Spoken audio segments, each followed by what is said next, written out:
Thanks for listening. Monsters at the Movies. He's got one foot in the frying pan and one in the pressure cooker. Believe me, as a bowler, I know that right about now, your bladder feels like an overstuffed vacuum cleaner bag, and your butt is kind of like an about-to-explode bratwurst. Hey, you mind? I wasn't talking when you were bowling. Was I talking out loud?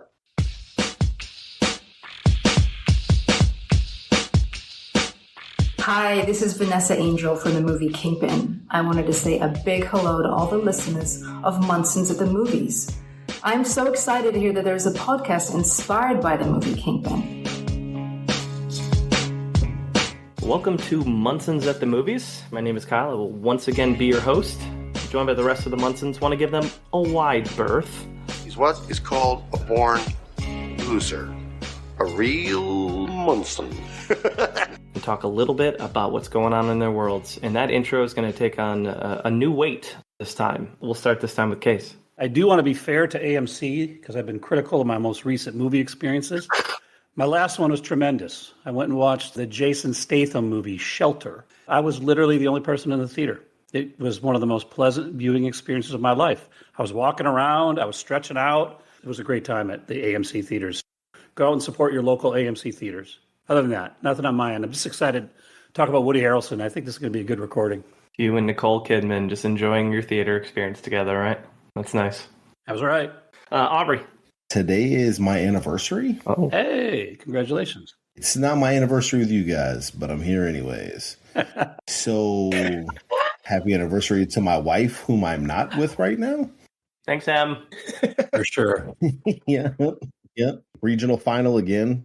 Santa Fe Catholic boys basketball team is building a dynasty. Hopefully by the time you're listening to this, we will have qualified for the state Final Four for the second year in a row. But who knows? Because I've already had multiple kids on the basketball team go, I already started watching film, coach. They don't look that good. Oh, no. Uh-oh. Kiss of death right there. Yep. Yep. Anything could happen. As Liam Neeson would say in Taken, good luck. Appreciate it.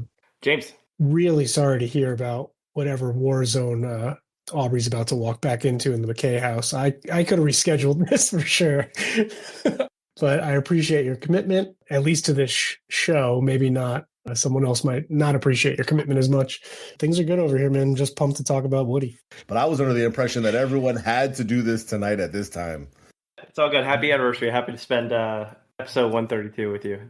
My world, in terms of just busyness as well, a non-movie related update. I had an offer on a house accepted yesterday, so my next month is going to be fucking insane. The inspection's on Friday, radon testing's on Wednesday. We have to probably decide by like next Tuesday if we're going to back out of it, you know. And if this goes awry, give a second update, which is the world of real estate is the devil, and you shouldn't put offers on homes because it's a waste of your time, energy, and money. And those are my options. Congrats, Kyle. That's awesome, man. Glad you ended that on a positive note. Yeah. Yeah, I was going to say congrats. Yeah, I was too. But I wasn't sure how that finished. I don't know what to, I don't know. Good luck. Speaking of exciting things, we've got Dames Marvs back on the podcast with us. Dames is the CEO of Loch 22 Productions, a multimedia institution producing content every platform with such series as Old People Eating, NFL, which he's probably going to have to leave soon because his team is now good, and The Show, a weekly Major League Baseball reaction show. Finally, he is a film review critic on the same network, rating films under the title Dames Marvs, The Movie Shelf. I was previously on the show with him about, 3 weeks ago. We talked all things Munsons and other random pop culture things. It was a fun time. He was previously with us for the Bryan Cranston, Daryl Hannah, Jennifer Lawrence, John Turturro, Daniel Day-Lewis, and almost Sean William Scott episodes. Welcome back, Dames. Yeah, guys. Thanks for having me. Sorry about Sean William Scott. Turns out I was humping a pie that night. No, I want to clear something up for you guys. You went full method. Nice. I would clear my schedule for you guys any day. Unlike Dane Michael. I just want to say that. Throw that on there. Yeah, that's good for the record. Yep. Anytime you guys want me on the show, I'm there. Even the Harrison Ford episode? I hear you'd want to be involved in that. I would love it. Yeah, I saw your episode on there, Kyle, when you guys were talking about my hatred of Harrison Ford. Oh, shit. That's the Dames Marvs show, which season 2 is coming in March. 10 all new episodes, 3 hours long. Crazy. It's fun. Listen, I enjoyed that. It was cool. I appreciate all the questions you guys threw my way, Dames. You bet. Gave us a chance to really peel back the model and what we do. Very, very appreciative. Yeah, for sure. Let's dig into this thing, fellas, if you're ready. All right, birthdays on March 5th. Got 3 for you. First and foremost, I have Eva Mendes, known for things like Hitch, The Other Guys, Place Beyond the Pines, Ghost Rider, Knocked Up, A Night at the Roxbury, All About the Benjamins, Stuck on You, Fast Five, and Too Fast, Too Furious. How old is Eva Mendes? Eva Mendes, the homely, ugly battle axe from The Other Guys. That's right. The old ball and chain. Holy cow. 45. Dang it. It's respectful. 40. More respectful. Hey, what are we doing here, guys? Going in on my bed? I don't really understand what we're doing. Pretty confident you don't have a shot with her.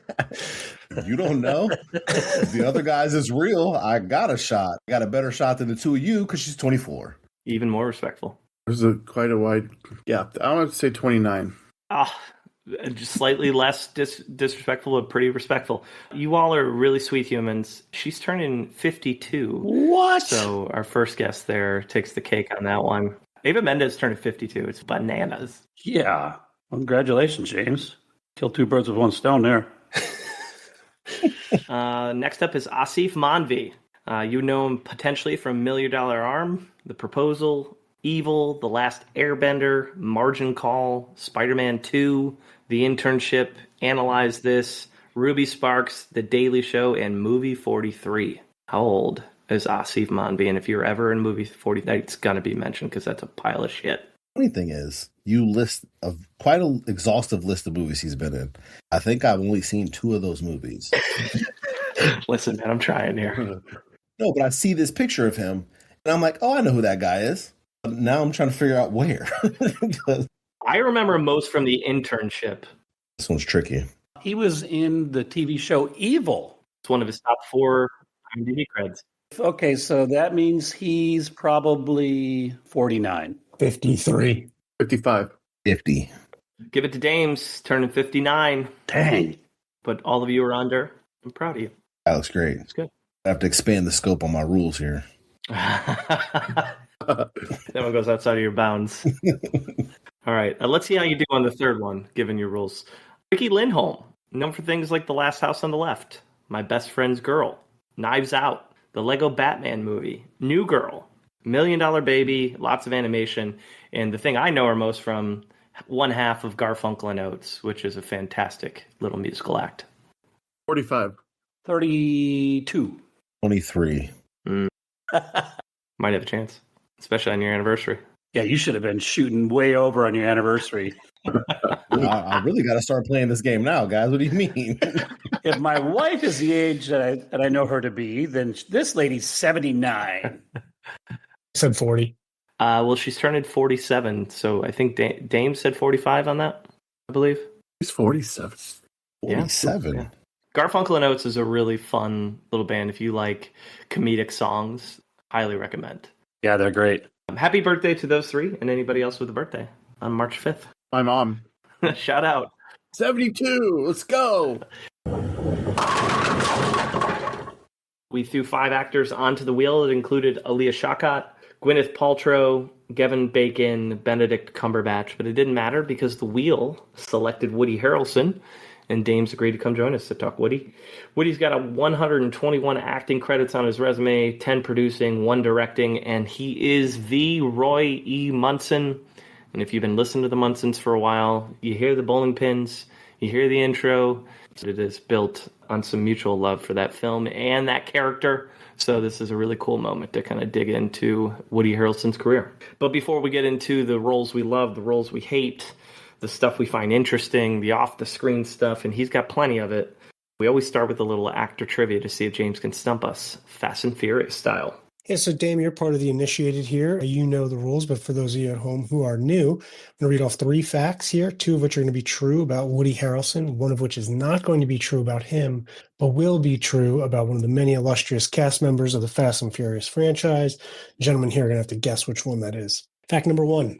His father was a convicted hitman for the mafia who once claimed to have participated in the assassination of President John F. Kennedy. Fact number 2. Met his spouse on a set of a movie where they were casted in roles as lovers. They eventually would get married in real life and have children just like their characters. Fact number 3. His big break came when a friend persuaded him to audition for a role that he didn't actually want. When he got to the audition, he had heard that the role had already been cast, so he walked in, introduced himself, blew his nose, and apologized. That unpolished moment ended up landing him the role and launching his career. This makes it a little easier, gentlemen. Because I happen to know that last one is how he got his job on Cheers. Spoiler. So the first one is not true. I've got Statham fever from my most recent movie experience. So I think The Lie is about Jason Statham, but it's a bit of a stretch on number 1 and number 2. So I'm going to go with the more interesting one of number 1. I think Statham's old man was part of the Kennedy assassination. Case accusing Statham's dad of committing a war crime. You know what? Let's stay on the Ava Mendez train. Case has got the Statham fever. I got the Mendez mania. And I think her family was really into some political assassination. So they might have tried to take out JFK too. Happy birthday. As the only person here who apparently loves JFK, I will go with the second one is not true. History teacher. Yeah. One's tough. Who would this be? I'm going to go for a lesser known love story. And that is of the beautiful marriage of MC Jen. Nice. Classic. You know MC Jen lore so well. Dame's credit where it's due. You are correct about fact number 3. Woody had landed a role as an understudy in a Broadway play of Biloxi Blues, and he was casted in a side role in Wildcats while he was still in the production for Broadway. But the lead actor was let go, and the show called him back and was like, hey, you're about to be the lead. And he was like, I'm about to achieve my dream as the lead on Broadway. And a friend reached out to him and was like, hey, they're casting for this TV show, and the character's name is Woody, and he's your age, and he's from Indiana, which you and I went to college in. So why don't you just like audition anyway? And he's like, because you're essentially playing yourself. And he's like, TV's not really my thing. And he shows up. And so he's like, all right, well, now I could care even less, no pressure. Went in, introduced himself, blew his nose, apologized. And that confidence made all the difference because everyone cracked up.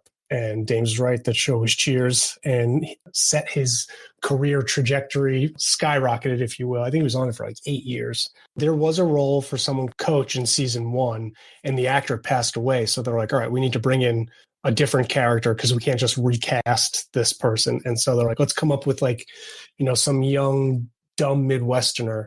They happened to name it Woody. And he was like, I showed up, I was playing myself, essentially. That's funny. A lot of you guys picked fact number 1. His father was a convicted hitman for the mafia who once claimed to have participated in the assassination of President John F. Kennedy. That's true. Charles Harrelson was a contract killer. What? He was arrested in 1979 for the murder of a federal judge.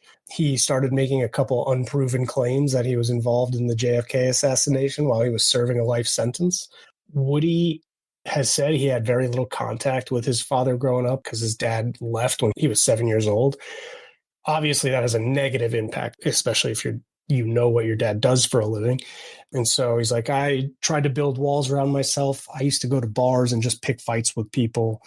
I had a negative view of my father. He's like, as I got older, though, and he was still in prison because he lived for a while in prison. He's like, we got to know each other. He's like, and he was one of the most articulate, charming people I'd ever known. I would consider him more of a friend than a father, but he absolutely deserved to be in prison. He did kill people for a living, and that is a good reason to stay in jail. Fact number 2, he met his spouse on a set of a movie where they were casted in roles as lovers. So he actually met his wife, Laura, on the set of Cheers, but Laura was in the studio audience during taping. And he essentially just like reached out to the studio audience and was like, I need a personal assistant. Does anyone have like any secretarial skills? And she ended up working with him for 3 years before they started dating. And eventually they got married and had children, but they were never casted as lovers. That was actually Eva Mendes and Ryan Gosling, who were lovers in The Place Beyond the Pines. And then they actually got married and had children together like they did in that movie. I just thought it'd be funnier to say Eva Mendes family murdered JFK. So I went with number 1. But if I was going to take it serious, I would have done number 2. So I was that close. I chose the bet instead. You guys will be shocked by the things I didn't include about this man. Oh, nice. What a teaser. Good job, James. Case, take us through Snapshot and box office for a guy who's been done quite a bit since he entered the world of entertainment. I've got Woody Harrelson down for 86 films. 74 of them have full box office information, so that's nice. We've got reliable data on that. He has 5 movies that have world grossed over $500 million. He's had 12 movies lose more than $15 million, including Fly Me to the Moon, which lost $57 million, which lands that movie in the top 20 in our all-time bombs list. He famously has a 0 for Surfer Dude, which is hilarious because he's not even listed on Rotten Tomatoes in that movie, and he is definitely in that movie. James, I'm going to need a little help on this one. He has 3 full-release films that world grossed less than $50,000. Defender, $44,462. The Sun Chaser, $21,508. And The Duel, and James, I'm curious what this will get us, $20,672. Oh, you could get a nice car for that, dude. Hit me. You get a 2019 Lincoln Nautilus Reserve, only 60,000 miles. That's pretty good. Space for the kids, too. That's a nice looking SUV. So here are his rankings. Average budget's $51 million. That ranks him 33rd. Largest budget, he's in one of the top movies we've covered at $320 million. Total box office, that looks to be like $9.5 billion, putting him 6th. His Star Meter ranking right now is 541 at time of recording, which ranks him 33rd. Critic ranking is 54.4%, which ranks him 75th. Fan ranking, he's 51st with the 54.4%. And then he's 171 in 2 different box office metrics, which ranks him 64th. Where he gets dinged is that he's got large budgeted films, and he doesn't have enough low budget films that had high world gross. But overall ranked 64th. I think it's a disservice. Yeah, I think it shows the polarity of the types of projects where, like, the movies he's in that you know are very well known, and then he's in some absolute box office bomb. Yeah, some shit movies for sure. Too. But he likes indie films, so it makes sense. Here's who's just in front of him and just after him. Chris Pine is 62nd, Nev Campbell 63rd, Woody Harrelson 64th, Deborah Winger is 65th, and Jessica Chastain is 66th. It's when you say the number, it feels low, and then you say some of those people, and I'm like, The thing that struck me when I was entering this information is he's got a lot of range in the movies he's doing. Didn't have any horror movies necessarily, but he's got a ton of dramas, ton of comedies, sports movies, biographical, historical dramas. It was really interesting putting these films in and kind of taking an analytical approach at his career. Yeah, the ones that don't make, I'm not going to say they don't make sense, but they seem like out of character, is Hamish in the Hunger Games. Like, Woody Harrelson's in the Hunger Games? What? Yeah. Have you seen that movie? Yeah. Does it make sense if you've seen that character? He's trying to start his weed business, man. You need money. That's right. He did not want to be in that movie at all. Really? Yeah, he's like, I turned down that role like 3 or 4 times, and my agent was finally just like, you're an idiot, you're taking this role. And he's like, okay. He took it, and he's like, I will admit I was wrong. I saw an interview. His biggest regret of role choice is he turned down Jerry Maguire, and then they went and cast Tom Cruise, and he went, fuck, I messed up. What? Yeah. I would have thought he was going to be Shug. No. All right, well, that's good foundation, though, okay? So he's like right down the middle, 64th out of 132. Yep. All right, so the early days of Woody Harrelson before he got into what we're going to call his first major role. He was born Woodrow Tracy Harrelson in Midland, Texas. If you know Midland, you probably know high school football down in Midland, Texas. Midland, Odessa is where the Permian Panthers were located, so that's right in the middle of it. He was born into a really calm, relaxed family of a secretary and a hitman, as James talked about. Very average Texas raising.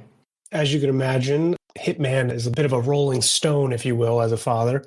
He wasn't around too much. After he had finally left when he was 7, they moved to where his mom was originally from, which was Ohio. Lebanon, Ohio. Yep. Raised Presbyterian. He had 2 brothers, one who became a fellow actor. His father eventually passed in 2007. So he was born in 61. So his dad passed when he was 45, 46. Math is hard. He went to Hanover College in Indiana, smaller school, not far from Indianapolis, where James and I held down the fort, and where he still holds down the fort. Studied theater and English, was a member of Sigma Chi, and was also classmates with one Mike Pence. So before he got into theater and English, he went there on a scholarship to become a minister. So it was a Presbyterian scholarship because Hanover is a fairly religious school. And so he actually knew Mike Pence really well.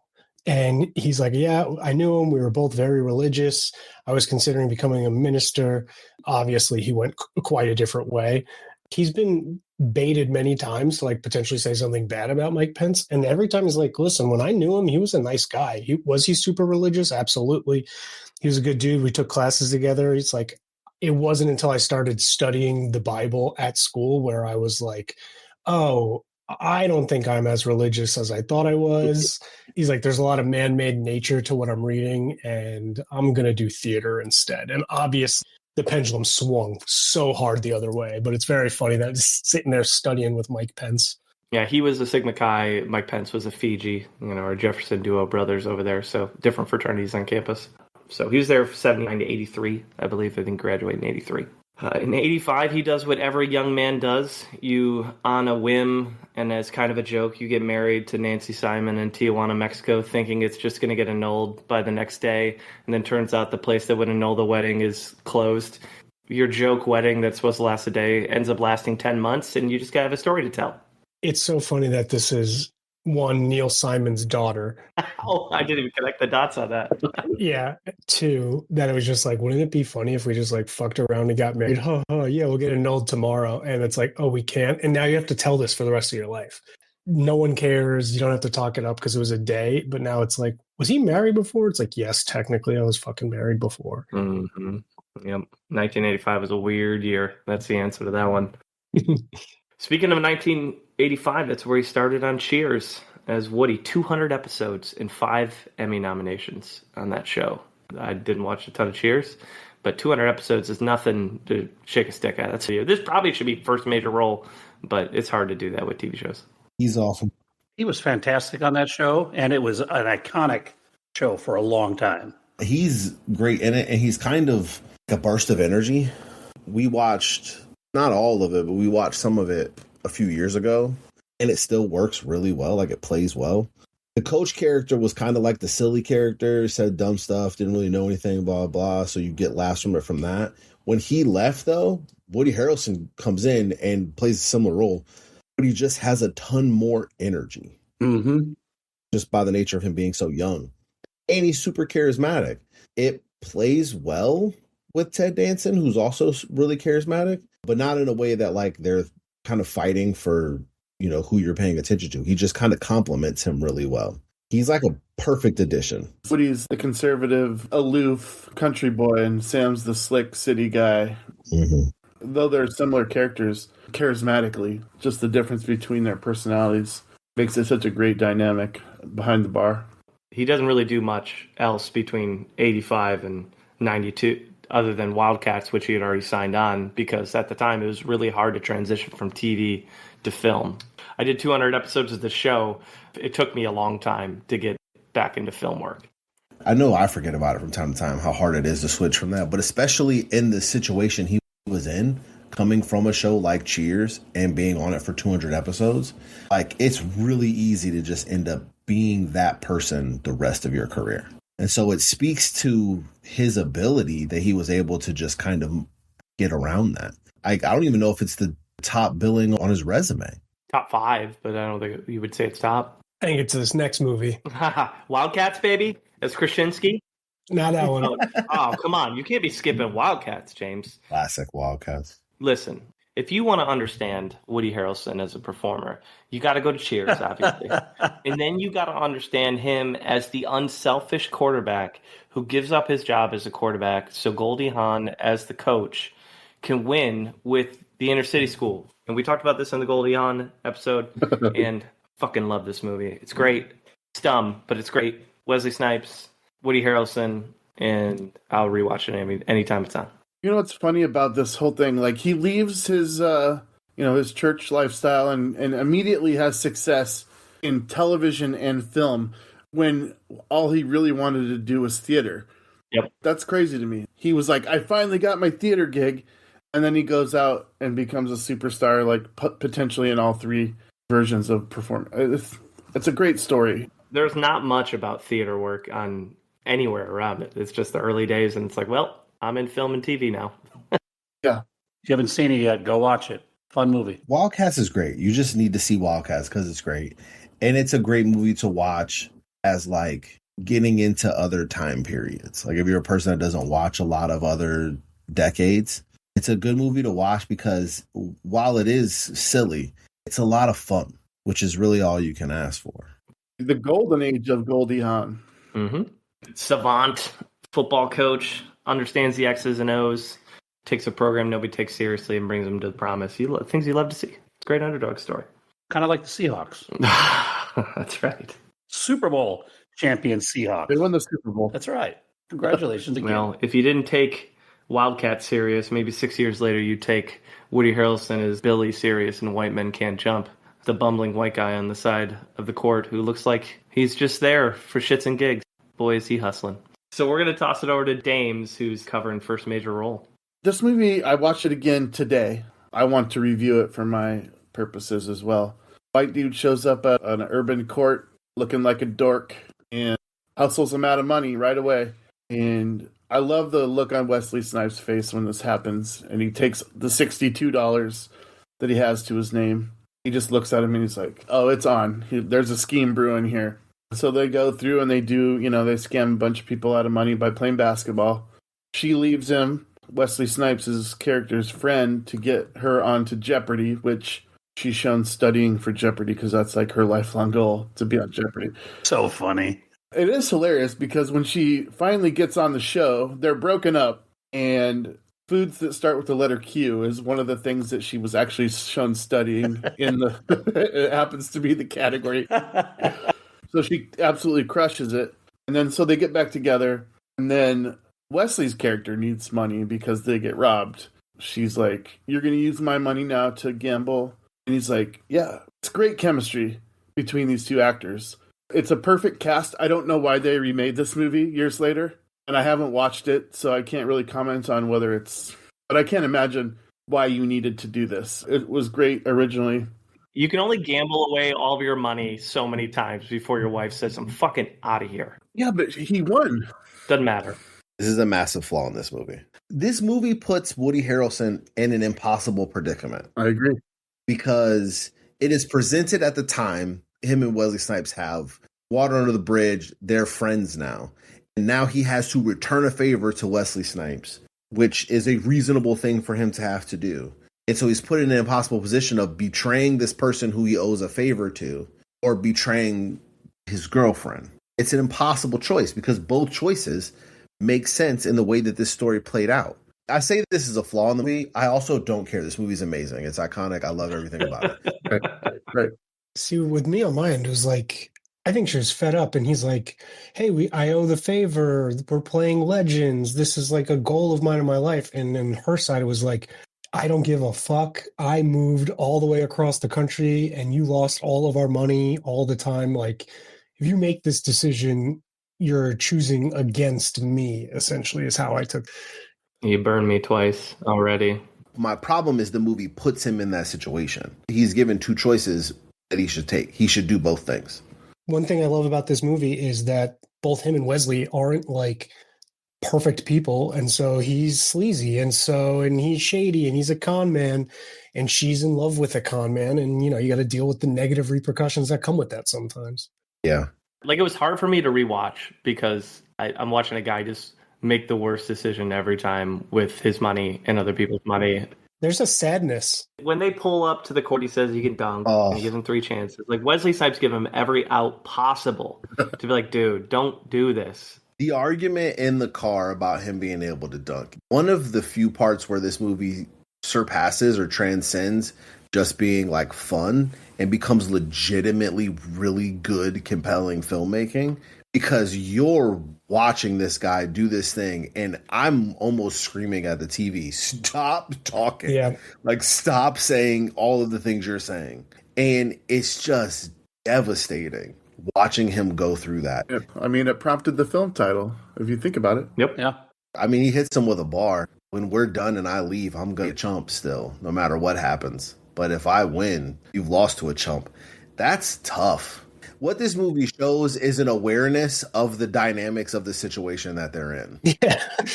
And I like that. I also like that Woody Harrelson's success doesn't have to come at the expense of really any of the black characters' greatness, but especially Wesley Snipes. Yeah. Like, it's never, I am better than you, outside of just kind of shit talk. It's just they're both great, and they're just doing a thing. What a memorable first co-lead role for Woody Harrelson. Wildcats, he plays the supporting character, but like coming out in the jump like this for a movie that is so much pop culture, accessibility, and knowledge is really cool. But it says a lot about him as an actor, because Wesley Snipes is on fire. Yeah. Oh, incredible. He's doing a different thing. He's right there, like handling it. You stand next to Ted Danson on Cheers, you create a memorable character out of that. That says something about your ability. And keep in mind, their first film role was Wildcats 6 years before that too. So they started together. Yeah. I love this movie. I think this is the best basketball movie in my eyes. Ooh, wow. Oh, wow. Oh, okay. Hold on. It's a good basketball movie. What about Air Bud? Yeah. I'm gonna pretend like some of these aren't being said right now. He left that dog on the fucking island, bro. You know how heartbreaking that is? Come on now. Yeah, like Billy Hoyle can't exist the way he does in this movie now. No, that'd be the professor. Yeah. Somebody would video him his first game, and he would be on TikTok before you knew it. Yeah. Did this movie ruin sports hustling? That's the question. I think it glamorized it in a way that might have ruined some people's lives. Art imitating reality when it comes to hustling. They had to play a ton of basketball, obviously, for this. And Wesley is like a world-class athlete who never played basketball. I think we've covered that before. And so he had to learn a lot. And obviously he looks great in this. But Woody had played basketball a ton. And so he was already pretty good. And they played together so much that he made the actual bet that's in the movie. He's like, I'll bet you $1,000 I can dunk. And Wesley Snipes is like, there's no fucking chance that you could dunk. And instead of, giving me a couple tries, he's like, all right, let me like warm up, get it done here. And he waited till Wesley had left and had production lower the rim so that he could dunk and slam it through. And he's like, and Wesley's face immediately was like, what the fuck did I just witness? He's never done that. And then Wesley jumped up and grabbed it. He's like, oh, you guys lowered the rim. You're fucking with me. He's like, yeah, dude. He's like, I can't dunk. It's like, it's not going to happen. It's like, I already spent that money in my head. Do you think that's where that gimmick came from in the movie, where he would checking if it's regulation? That's funny. I don't know, but I love that scene. It's like, no, I think it's regulation. He does a pull up on it.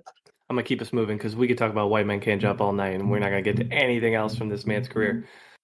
Indecent Proposal. Played David, 1993, alongside Seymour Cassel, Oliver Platt. Platt plays Woody's attorney, who agrees to this insane proposal from Robert Redford to Demi Moore, where he can essentially pay for a night with Woody's wife. My question here is, if the billionaire looks like and acts like Elon Musk, where he's like this fucking awkward weirdo, okay, you could convince me.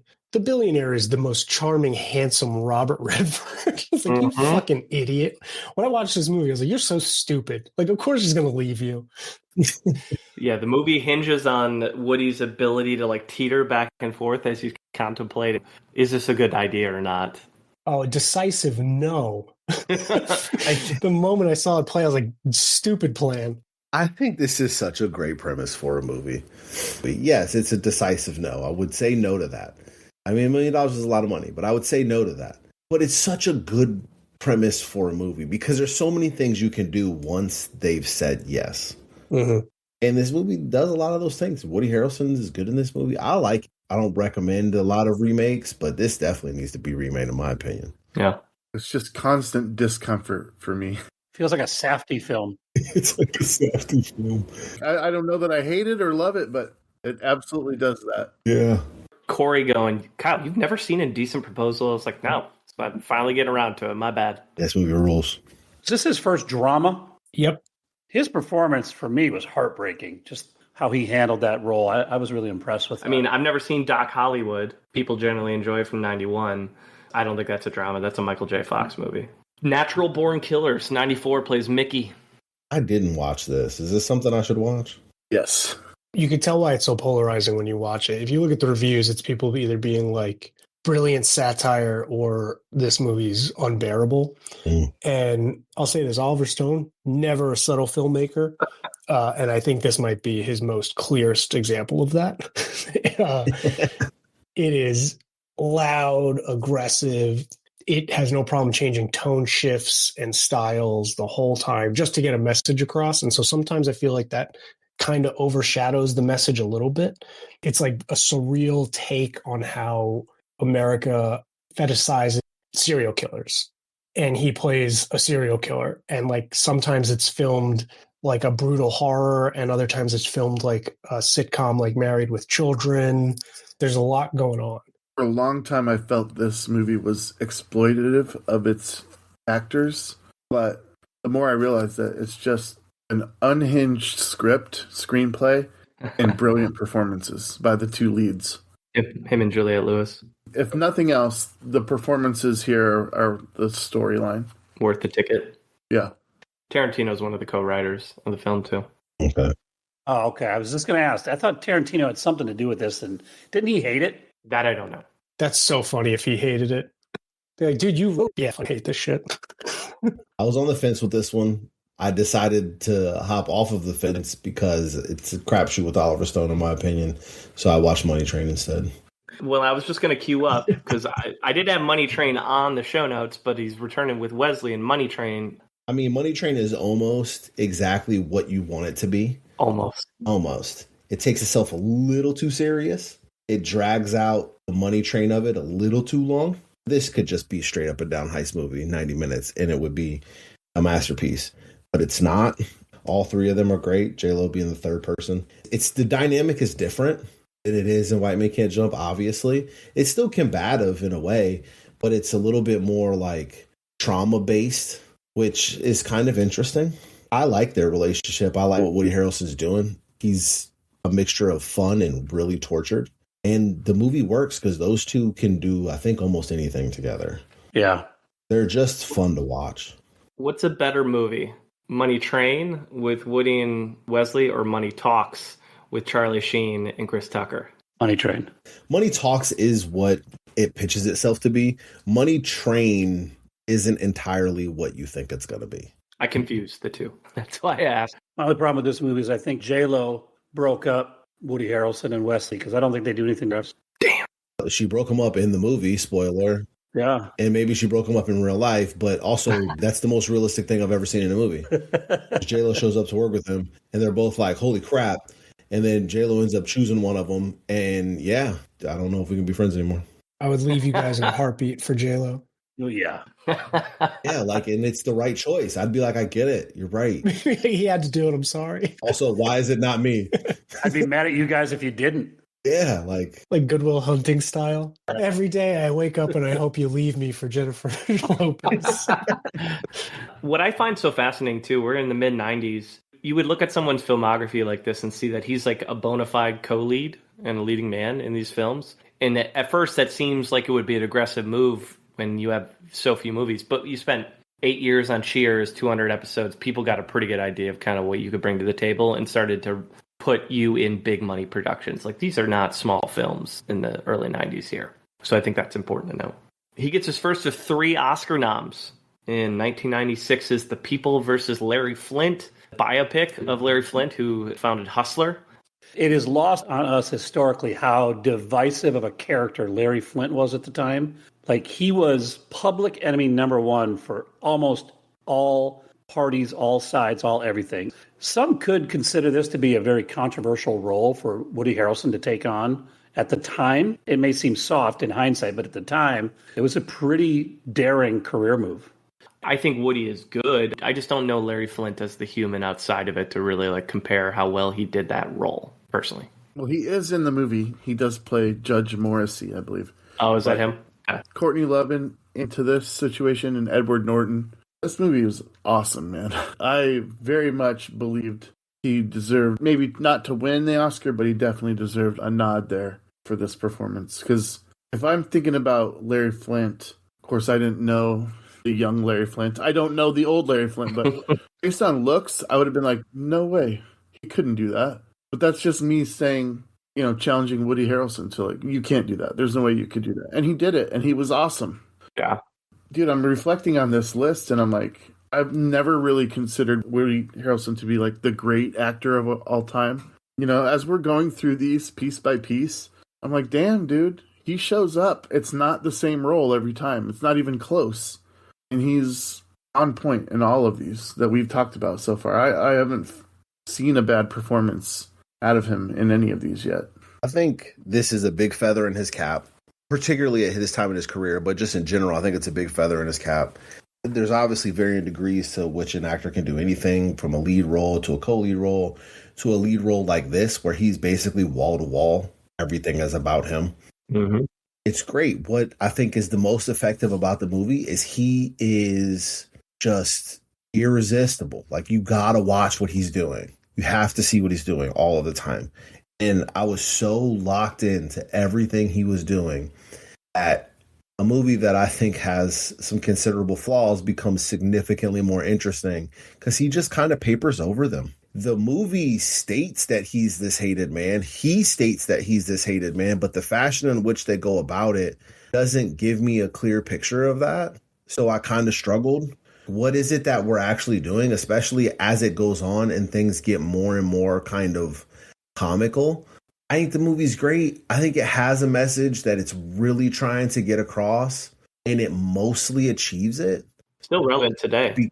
Yes, becoming more relevant by the day. Yeah. I just think it struggles to clearly place this figure in the midst of this. And I would watch it a million times because he's so good in it. Yeah. Interesting film. Go check it out if you haven't seen it or haven't seen it in a long time. It's worth it just to go for the Woody Harrelson performance. I agree with that. Speaking of movies where you go for the Woody Harrelson performance and a lot more, the Farrelly Brothers, Kingpin, 132 episodes in. First time we've covered it. 1996, Roy E. Munson.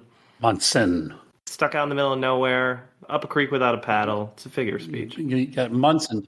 That's the first joke of the movie that made me laugh. Is his dad gives him the one day Munson's gonna mean something, and then it casually starts getting dripped to him that people use it as a derogatory term. I was like, that's very cleverly done. You passed the test. Sign of a true champion never quits. Neither did you. I love how his character, the pendulum just swings from confident, gonna get shit done to complete loser. Yeah. And it just keeps swinging the whole movie, and his character just goes with it. It's so funny. I heard a terrible rumor. For the first year, I actually felt responsible. How you been otherwise? Kills me. Bill Murray in this movie is at his peak assholeness. He's incredible in this movie. The commercial he does. Oh my God. It's one of the better bits I've ever seen in a comedy. Just him doing this commercial where he's stepping in for fatherless homes and just going in on these moms. When I wake up in the morning, Mr. McCracken's already there. Billy. I'm going to sponsor a fatherless child in every city that I bowl in. Guys, is this one of the most underrated comedies of all time? Yes. I'm biased, but yes. I would bet it's 50 on Rotten Tomatoes. That's my guess. And that is just unacceptable. You're right. 51%. Yeah, this movie is a high 80s for me. That's so quotable. Does Big Lebowski happen without this movie? Probably not. I don't know. And he turned down this role originally. They had to hassle him to take this role. In hindsight, he's like, all right, that was a good idea. You're right. Do you guys know how many times I've heard Woody Harrelson yell, "Hey, do you mind? I wasn't talking to you, bowling." I've heard that probably a million times, and every time it makes me smile a little bit. Let's go, gentlemen. We just received a PhD in stupidity. Doctor, shall we? Having watched this movie for the first time, yes, that's what we're all here for. I think there's a lot of important lessons to be taught in my experience with this movie. One is timing is everything. Two, what you bring into a movie matters as to how you feel about it. I can picture a time in my life where I would have watched this movie and absolutely hated it. There's so many things that happen in this movie that I just go, what is actually happening? Who's laughing at this? But I have to say, because of your guys' influence, I did enjoy this movie. Yes. It's peer pressured. Yeah, baby. I'll watch it again. I think it's really funny. Woody Harrelson is great. Bill Murray's not in this movie. I don't even know if I like it at all. He's everything from his bowling ball to his commercial to just his lack of care for ruining this man's life in the worst way possible. I'm a fan of Kingpin. He's a real Munson. I thought first it was like incredibly gross. I know it was intentionally gross when he has to eat out his landlady. Oh, jeez. But then when she does the fingers at him afterwards, it's so fucking funny. It's just like, you got another month's rent coming up. And she's like, la, la, la, la. Like, all right, that was fun. Lin Shaye. Then she starts shit talking him? Yeah. Right after that? Oh, it wasn't that bad. You really jarred something loose there, Tiger. What is it about good sex that makes me have to crap? Yeah, dude, so gross. So gross. The best bit in the movie might be when he stages the assault, the theft with the guy and throws the coffee in his face, and then they're commiserating at his apartment after, and she walks in and says, Roy, I know you like whiskey, sees him, and then he chucks hot coffee in his face and says, what are you doing here? Get out of here, you son of a bitch. And we never see that character ever again. Dude, he threw scalding hot coffee in his face. It's so good. Oh man, I quote that movie more often than not. Every time I walk into a bowling alley, I say it's intimidating to be the presence of all these great athletes, and it's just the fattest dudes possible, smoking cigars, eating cheeseburgers. It's so fucking good. How many times have you seen this movie? 15 probably. Probably 20. A lot. I think 3 for me. Me too. Shout out to Rigby. Rigby loves this movie too. I mean, Warren and Rigby both love this movie, so that was a big bedrock for this coming together. Woody Harrelson has 2 movies that anytime they're on, I'll watch. This is one of them, and there's another one coming up. Teaser. I love it. It's the best bowling movie ever. Better than Lebowski. All right. I'd second that. Say it with your chest. I like it. All right, so speaking of saying things with your chest, Woody got arrested, his first of 2 times getting arrested, this time for planting 4 hemp seeds against his own state's marijuana laws. And so we start to see the Woody Harrelson marijuana arc start in 1996 that leads to him becoming a business owner many, many decades later. And he was arrested one other time. And James, do you remember what he was arrested for in 2002? He was sued in 2008 as well. Climbed to the Golden Gate Bridge with a sign that said something about some CEO that was chopping down redwood trees. And they're like, hey, you can't climb the Golden Gate Bridge. And it was fucking Woody Harrelson. Like, clearly, like, this was 2002. He's staying on business, baby.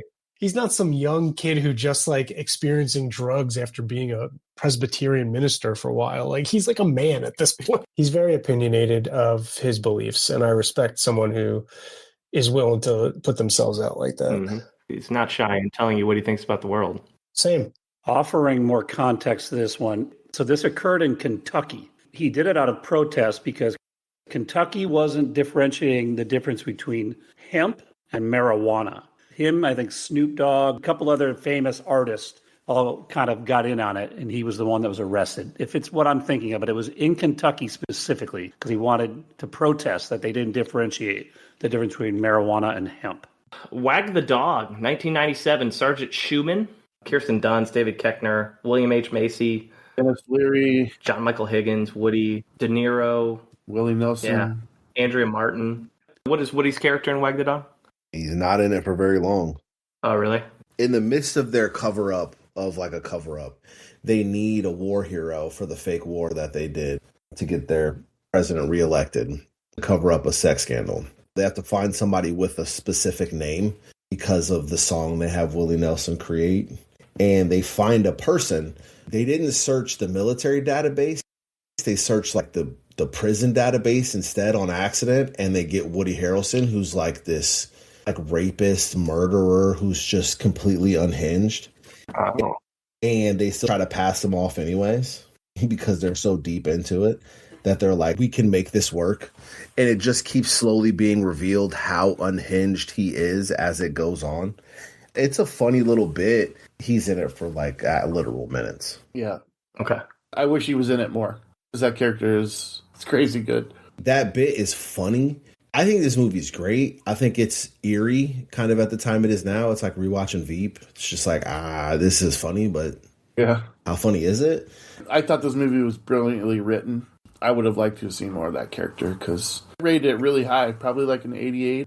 85 is like must-see for me, so 88 is above a must-see movie. It kind of started his little like war run from 97 to 98 because the next movie he's in is Welcome to Sarajevo, where he plays Flynn. It's like a disheveled journalist in Bosnia. Decent enough picture. I've not seen this one, and it's driving me nuts that we're sitting here talking about it now, and I'm like, I have nothing to say. But should I see it? Yeah, I think so. I didn't know much about the conflict in Bosnia. It gives you the lens from the journalist standpoint of them trying to document this conflict while it's ongoing. He plays like I don't give a shit. I've been here way too long. I kind of know the ropes character, which is different than a lot of the other stuff I saw from him. And then The Thin Red Line. That's a Terrence Malick movie, right? From 98? Yeah. Huge cast. I've never seen this, but I was going to watch it, but I didn't have time. 2 hours and 50 minutes. Woody Harrelson's in a lot of good movies. You guys know I procrastinate. I was trying to fit in as many as I could. I couldn't find room for 2 hours and 50 minutes. Yeah, dude. You got John C. Reilly, George Clooney, John Cusack, Adrian Brody, Sean Penn, Nick Nolte from Omaha Represent. I mean, this movie was nominated for 7 Oscars, including Best Picture. Huge cast. Yeah, my review of this is I saw it when I was 10 in theaters with my whole family, and my sister Laura loved it, and I hated it so much I begged my dad to leave. I wanted to walk out of the theater. My sister obviously went out, so we stayed, but haven't rewatched it since. What I know of Malick is this is him at his like most gratuitous, like, well, here's a butterfly and the wind blows. And it's for a 10-year-old, way too much for 3 hours. I had to get the fuck out of there. You're not ready for cinema at that level. Let's say, how many other kids have that same story with Terrence Malick movies? Just different ones. Probably. You're watching a Terrence Malick movie, like, what the fuck are there dinosaurs and Sean Penn on the screen right now? I don't get it. What are we doing here? How about Play It to the Bone, 1999, plays Vince Boudreau, a boxing movie with him and Antonio Banderas. Lucy Liu plays a disrespectful character for Lucy Liu, but she plays just like a hooker. Yeah. You say disrespectful, I say enjoyable performance. Masterclass. I mean, I'm not going to say no, but I'm sure she looks years later and goes, why the fuck did I take that role? Do you think she took this off her Rotten Tomatoes list? Probably. It's my first time seeing Play It to the Bone. It's a weird movie, man. I wanted to like it more, but it ages so poorly. The F word is pretty gratuitous. There's full scenes talking about being gay in this movie that do not age well at all. This is a product of that time for sure. Uh-huh. I mean, if you want to go see Woody throwing left hooks and rights and see what he's like as a boxer, sure, go watch it, I guess.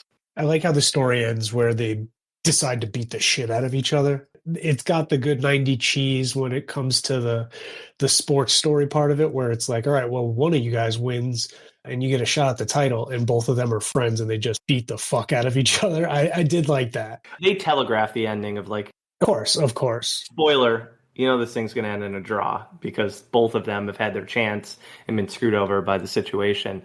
Of course they're going to get screwed over for the money. Welcome to the world that they signed up into in the last minute. So, but I don't mind the fight itself. It's everything else that I'm like, what are we doing here?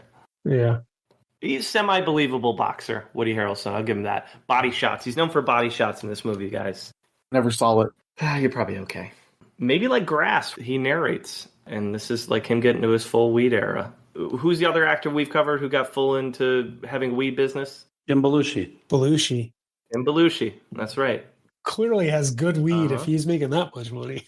And then last one here, as we get into the millennium, Anger Management plays Galaxia, 2003, alongside John Turturro and Luis Guzman. I don't ever want to see Jack Nicholson alongside Adam Sandler, but since Adam Sandler has done some more serious, and he's actually a good actor, I was less bothered by it. But Galaxia is hilarious, dude. What a hilarious character. Galaxia is, just Google it. I watched this movie again, but I also tuned out. He's a male prostitute. Ooh. And helps him run onto the field at the end. I hate it. I love Jack Nicholson, one of my favorite actors of all time, but this movie sucks. Yep. I love Marissa Tomei also. Yep. And John Turturro. I love everybody in this movie, but this movie sucks. Yeah, no one should watch this movie. Let's get into my review. Lowest critic score. Dame's got something fun, like White Men Can't Jump. I got Free Jimmy from 2006. Everyone not named Dames will know I sent a screen record of a clip from this movie in the chat, and it will leave you with nightmares. James's response, I believe, was, I don't even have words to describe what I just saw. And I'm not sure I'm going to help be eloquent here. So, did anybody else watch Free Jimmy, or am I just the one poor sack who went down that route? Kyle, after you sent that clip, I hoped to never see a single clip from that movie ever again. This was the first animated feature film from Norway. What I'm picking up, Kyle, is that Norway dominates animation like they dominate the Winter Olympics. Exactly. The number one set of medals. Let's just say if they do now, they've come a long way since the animation in Free Jimmy, because it is bad. So, frightening. The budget ended up being 3 times expected when it was all said and done, because at the time, first feature film doing all animation, they had no clue how much time and energy was going to need to be put into this thing. But here's the plot. 4 stoners, 5 vegans, 3 mobsters, 4 hunters, and a million reasons to free one junkie elephant. Are you sold? Do you want to free Jimmy, the junkie elephant? No. You don't feel it in your heart yet? Okay. I'm good. The elephant is a junkie, guys. He's hooked on smack. We've got a variety of different folks trying to get to Jimmy. Some want to save him, some want to kill him, whatever it happens to be. And he has a character arc in the movie where he shakes off his drug addiction by the end of the film. Spoiler alert, Phils. On Rotten Tomatoes, this movie has a split of 10 for the critics and 55 for the audience, which that's just disrespectful. If you read a lot of the audience reviews, it's like, hidden gem, good for the time. And I'm like, I don't. Critics fucking hate this movie, and it's for good reason. Woody Harrelson plays Roy Arney. He has an accent that I can't really describe. I've been thinking about it for the last 2 days. It's like if a Cockney accent, a Nola Cajun accent, and your Southern aunt had a bastard child together. Like, that's the best way to describe whatever it is the hell he's doing with his accent in this movie. Now I'm interested. Where's the dope, Jimmy? I can't even replicate it. It was his first voice role, too, which is a pretty brutal start. The pros, it's 86 minutes long, so we love that. And it's also an adult animated film, one of the first. So it's very filthy. The language is filthy. There's some gore in it, which was not of the time in the Disney Pixar realm. Like, that's different. The cons, though, everything else. It's a terrible movie. I'm not a better person for having watched it. I really wish Woody Harrelson wouldn't have agreed to be in this movie. And he's not the only one. There are a few other notable actors if you look in the acting list. Yeah, my Free Jimmy review. He'll lose a point at least for Free Jimmy in my world. Doesn't sound like anything I'm going to go out and see real quickly. It's available on YouTube. I may try to catch this at the next Norway Film Festival I go to. We often praise actors for doing animation to make a bunch of money, and it seems like that didn't happen here. No. It did not. They cost the filmmakers a lot of money. We'll keep her moving to something way better, and that's No Country for Old Men, where he plays Carson, a guy hired to come in and take out the baddie of the film, and it doesn't go so well for him. It doesn't end well. This is the other movie that anytime it's on, I watch it. Again, I wish there was more of him in this movie to talk about. I think the movie's perfect as it is, but for the sake of this show and greatness of that film, there's only so much you can talk about with his character who gets offed. He's great. The cast of this movie's great. The writing's great. I love the ending. I have no qualms with it. Totally fine with it winning Best Picture, even though it wasn't my favorite. Great film. I always like his character and his portrayal because he's somehow finds a way between the other two characters, and it's a nice casting and it's a nice direction that he took with this. Between Anton and Llewellyn. Yeah, he's quietly cocky as Carson Wells when he shows up in the second act, and what makes this movie extraordinary in many ways are those interactions where Anton's sitting down with you, and the end of the story. It's just a matter of how you're going to get to that. Case, I agree with you. Anytime this movie's on, I watch it. That use of the flippin' bolt rifle or whatever that thing is, that's terrifying. Everything about Anton his name is terrifying. Good Lord. His little haircut. Yeah. When he's in the gas station telling that guy to flip the coin, you're like, no, just leave the guy alone, please. That's my favorite scene in the movie. It is. It's the best. I think that's great. You've been putting it up your entire life. It's just like, what? It's a pretty good impersonation. Yeah, it is. What's the most you ever lost in a coin toss? Okay. I got to know what I'm putting up. You've been putting it up your whole life. God damn, dude. Brutal.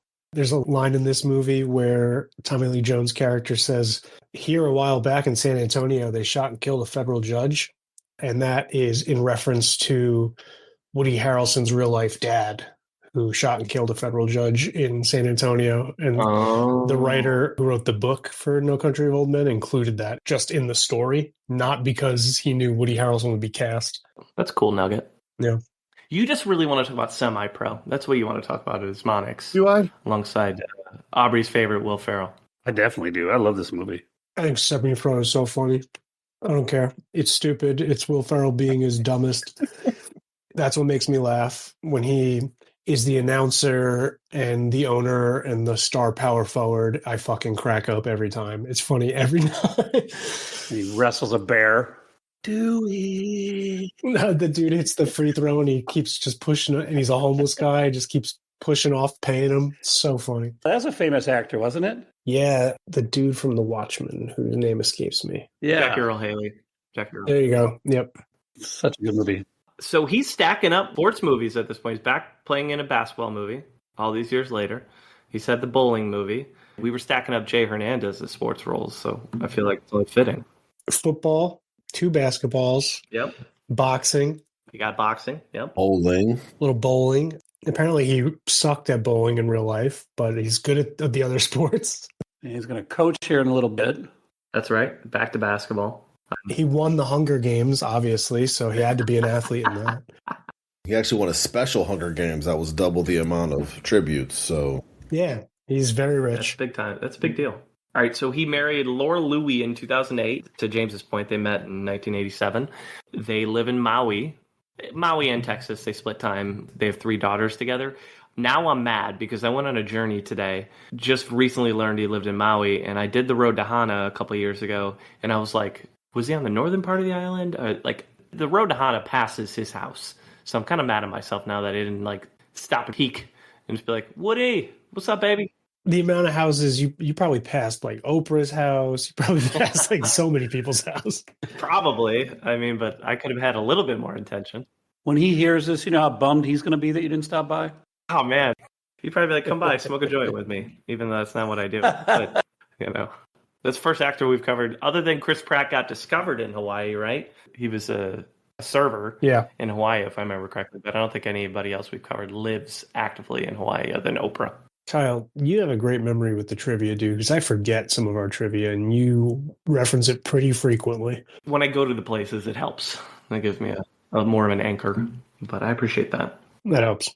Trans-Siberian plays Roy. Did anybody else watch Trans-Siberian, or was it just me? This was one of my choices. I did. I didn't watch it, but I was very intrigued. Again, I ran out of time. What I liked about it, and Case can probably agree, because it is well-rated film, I like that it takes the hostile trope of people overseas in Eastern Europe. They're going to be disappeared, and it kind of uses that against you the whole time you're watching it, and it really uses it against our main character played by Emily Mortimer. And I don't want to spoil much more than that if you have a genuine interest in watching this at some point, but it kind of caught me off guard. I'm watching this couple get murdered and that's not what happens. Character was interesting choice. I wonder how much of that was Woody Harrelson, how much of that was the director. This really kind of the first corny, shucks guy. He's super positive. Yeah. It was interesting. I don't know that I liked it or didn't like it. I just hadn't seen him in that style before.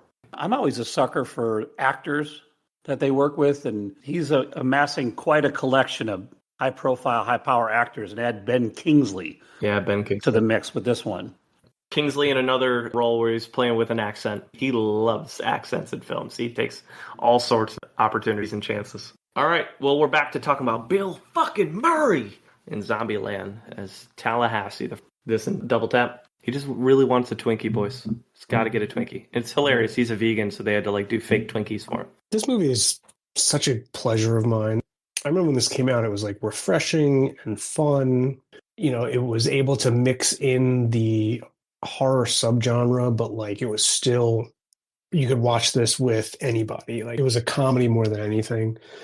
I think he is really good in this role because he gets to play like the kind of corny dad who's also like a hillbilly good old boy who loves to kill zombies. He's really in his element in this movie. Like, I don't know if it's much of a stretch. I think this is an opportunity to kind of improvise since it seems like it's a little close to home.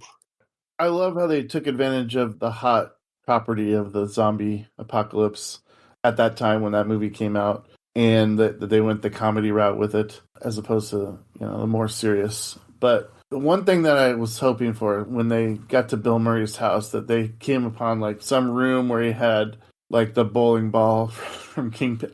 That just to me would have been like an amazing tie-in, inside joke type of thing. The Bill Murray cameo is fantastic in both movies because he's in the post-credit scene in the second one, and it's just him doing the press junket for Garfield 3. You get the Garfield joke in the first one. Yeah. Any regrets? Oh, I don't know. Garfield, maybe. Garfield, maybe. While the zombie apocalypse breaks out, he's trying to imitate Garfield coughing up a hairball. And I think it's like Al Roker, who's like, my favorite scene is when you cough up the hairball. Would you mind doing that right now? The Messenger, his second Oscar nom as Captain Stone, a film about the not fun job of informing families that a family member has passed away. He wouldn't like the language of passed away. He'd want me to be more direct to say your loved one has died in X situation. This movie's dark. Fucking dark, man. It's so heavy, and you know it's going to be heavy, and then the moment it starts, it's like, oh yeah, you knew what you signed up for. Here's heavy, heavy, heavy shit. Yeah, they signed up Ben Foster. You're like, all right, they know what they're doing. Yeah, if you ever need like an emotionally struggling white guy that's going to show it in really big emotion, Ben Foster is the guy. Oh, I love him. If you just need an angry white guy with trauma, you got to get him. He's great. He's so good. I think Woody kills this. He gives one of the things I look for when doing this. I get that from this movie. The final scene in the movie when Ben Foster's like sharing his full story with Woody Harrelson, and then he gets up and it's just camera straight, tight shot on Woody Harrelson processing it. It's incredible work by him. Very nuanced role because he's like pretty bipolar as a human in the role. Yeah, I think they all are, which is, I feel like almost every character, like him and Ben Foster seem of a specific type where their trauma makes them such. And it's not just the trauma of them being at war. It's the trauma of what they're doing. I think this movie's awesome. If you can stand to watch it, I think you should watch it because it gives a different perspective on the trauma that war does. You know, I think we all know that this is a thing that happens because we've seen aspects of it in movies, but I've never seen it from this perspective as well. You almost see like the holistic weight of war on everybody. It's a tough thing to sit through and watch. It's a beautiful movie and a really sad one. It's an honorable job, and I love that our military does things like this, but showing the perspective of the man who's actually the one executing it, everyone he shows up to is about to have the worst day of their life, and that's his just 9 to 5. And like, that's just fucking brutal, man. There's no gratification there. Mm-hmm. Yeah. Especially the way Samantha Morton reacts. His character's initial reaction is, oh, she's sleeping with somebody else. Like, no, grief comes in all sorts of weird forms. And people have unique experiences that led them to that place. And you can't assume that kind of stuff. Mm-hmm. The fact that the movie takes the time to really explore that with her, and not just in relation to Ben Foster, but her verbally exploring that on her own. Yep. This movie does some really, really good things. You just get a full picture. I love that each person that they go up to reacts in different ways. You know, like not everyone's trying to fight them or whatever. It's a completely different interaction each time, which I think it would be somewhat true to the experience because grief manifests itself in so many different ways. Steve Buscemi is in this as well. Yeah. I forgot to mention that. He plays a really interesting arc character that comes back and apologizes. Or he says, forgive you for what? And I was like, fuck. Yep. I'm not crying, you're crying. Yeah. He's the dad, right, who like loses his shit on him. Yeah. Yeah, and he comes back and he says, hey, I hope you can forgive me. And he says, forgive you for what? Which just speaks volumes to the experience. He's like, dude, I get it. It's grief, man. We all process it differently. Mm-hmm. And to keep in mind, this movie was nominated for 2 Oscars. Ben Foster was not nominated. It was nominated for writing and Woody Harrelson, just to kind of lay it out there. I know what scene they played in this clip. All right, largest critic gap, 2011's Rampart. See him taking on a cop role. Cases has this one. Rampart is a 2012 American crime drama.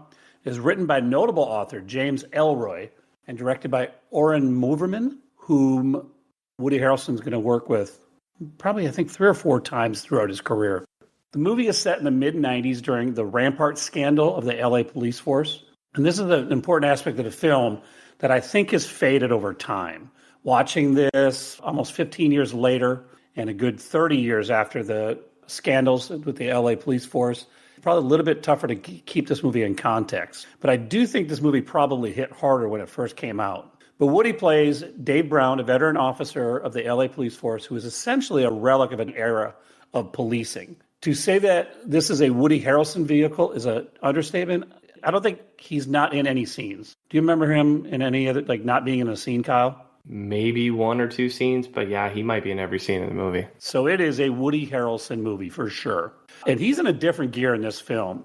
If you really only know him as the fun bartender from Cheers or the eccentric mentor in the Hunger Games, forget all that, because his nickname in this movie is Date Rape Dave, a nickname he earned after allegedly executing a serial rapist. Harrison is a lean, kind of a scrawny character who's slimy and perpetually an asshole. His performance is a great exhibition of contradiction. He's a dichotomy who lives in a bizarre domestic compound with his 2 ex-wives who happen to be sisters. Each of them has 1 daughter, so he has 2 daughters. He's viewed as a racist. His retort is that he isn't a racist, he just hates everyone. He's also a man who can recite legal case precedents with surgical precision while also violating the spirit of basically every law he's supposed to be upholding. It's really an interesting role and an interesting story. But because of his natural charisma, he manages to take a reprehensible person and make him magnetic and pulling the audience into his downward spiral, even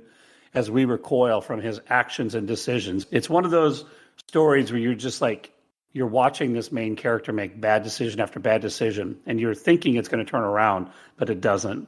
Overall, though, I think this movie is a tough watch. It feels aimless, and the ending is less than compelling, but I do appreciate that they took some chances, and they were going after some stuff in this movie.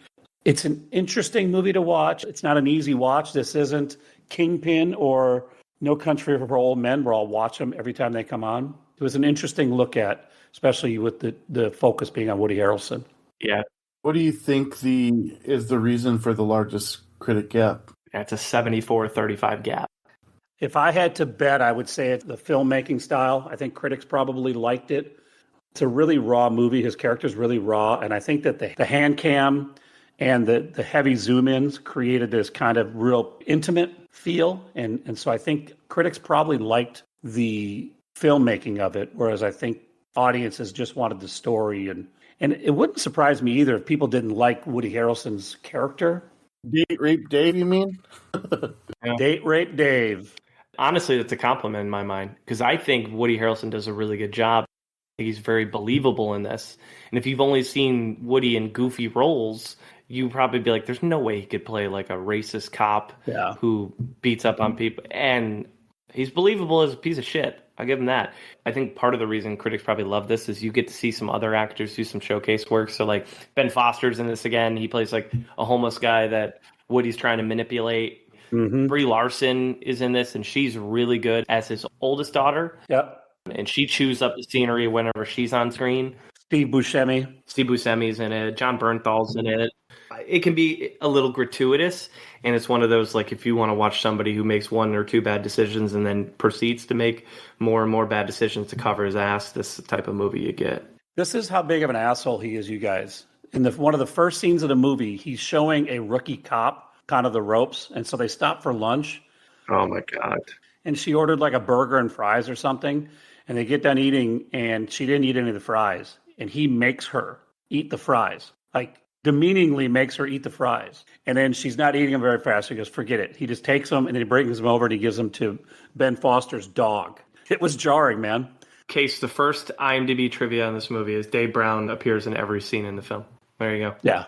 Woody is in every scene of the film. Well, that's Rampart. Go watch it. Decide for yourself. 2012, Charlie.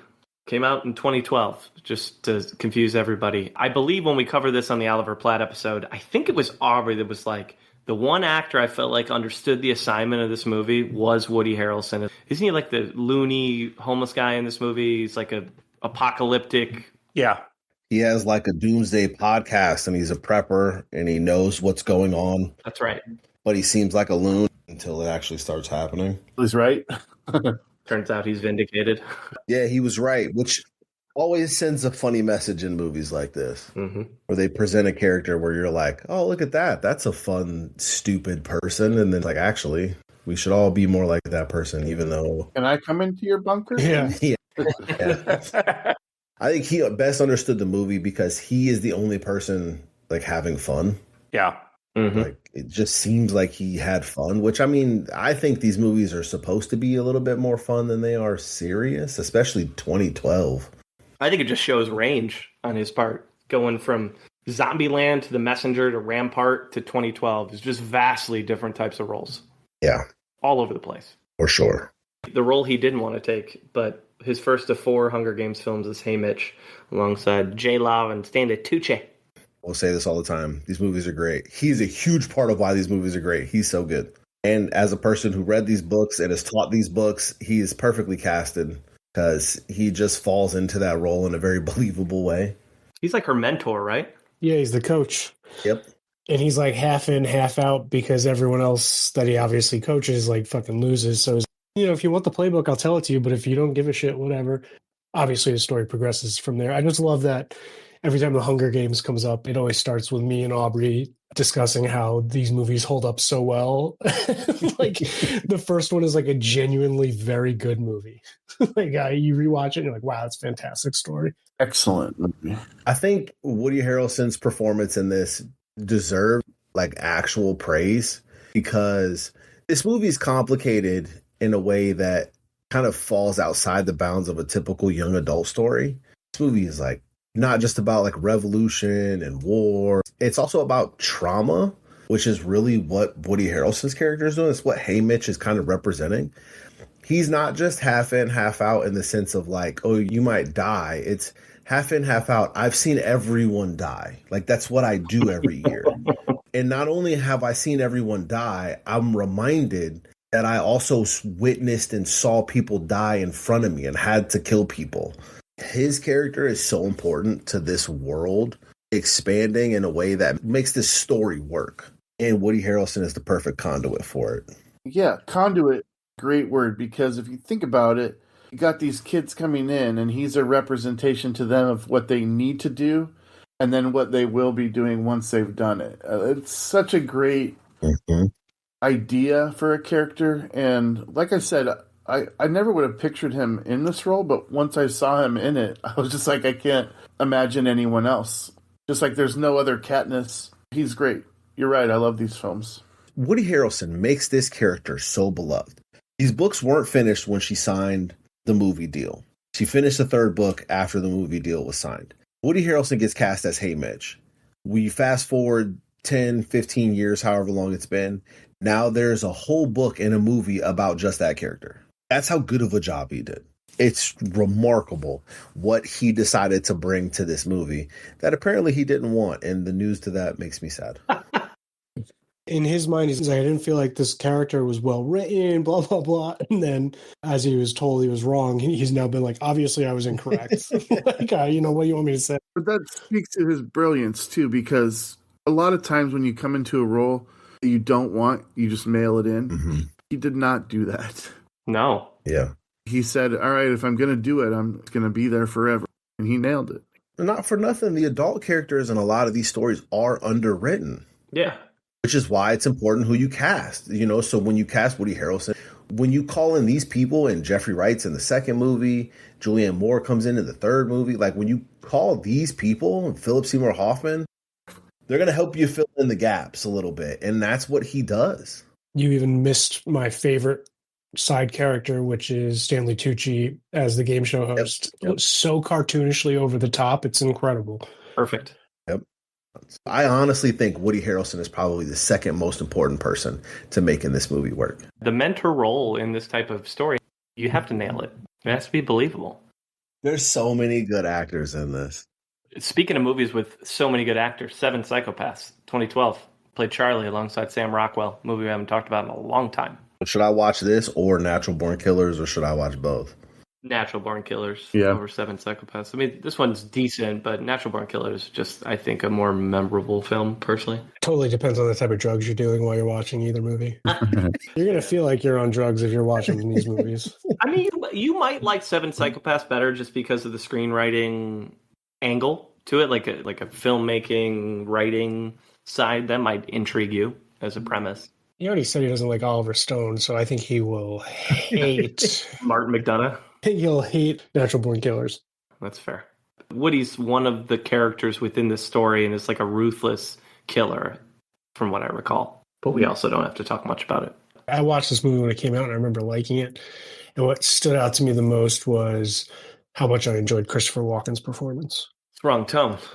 Do it again. Stab me in the face with a soda. Dude, he's funny and everything. I think he's good at everything.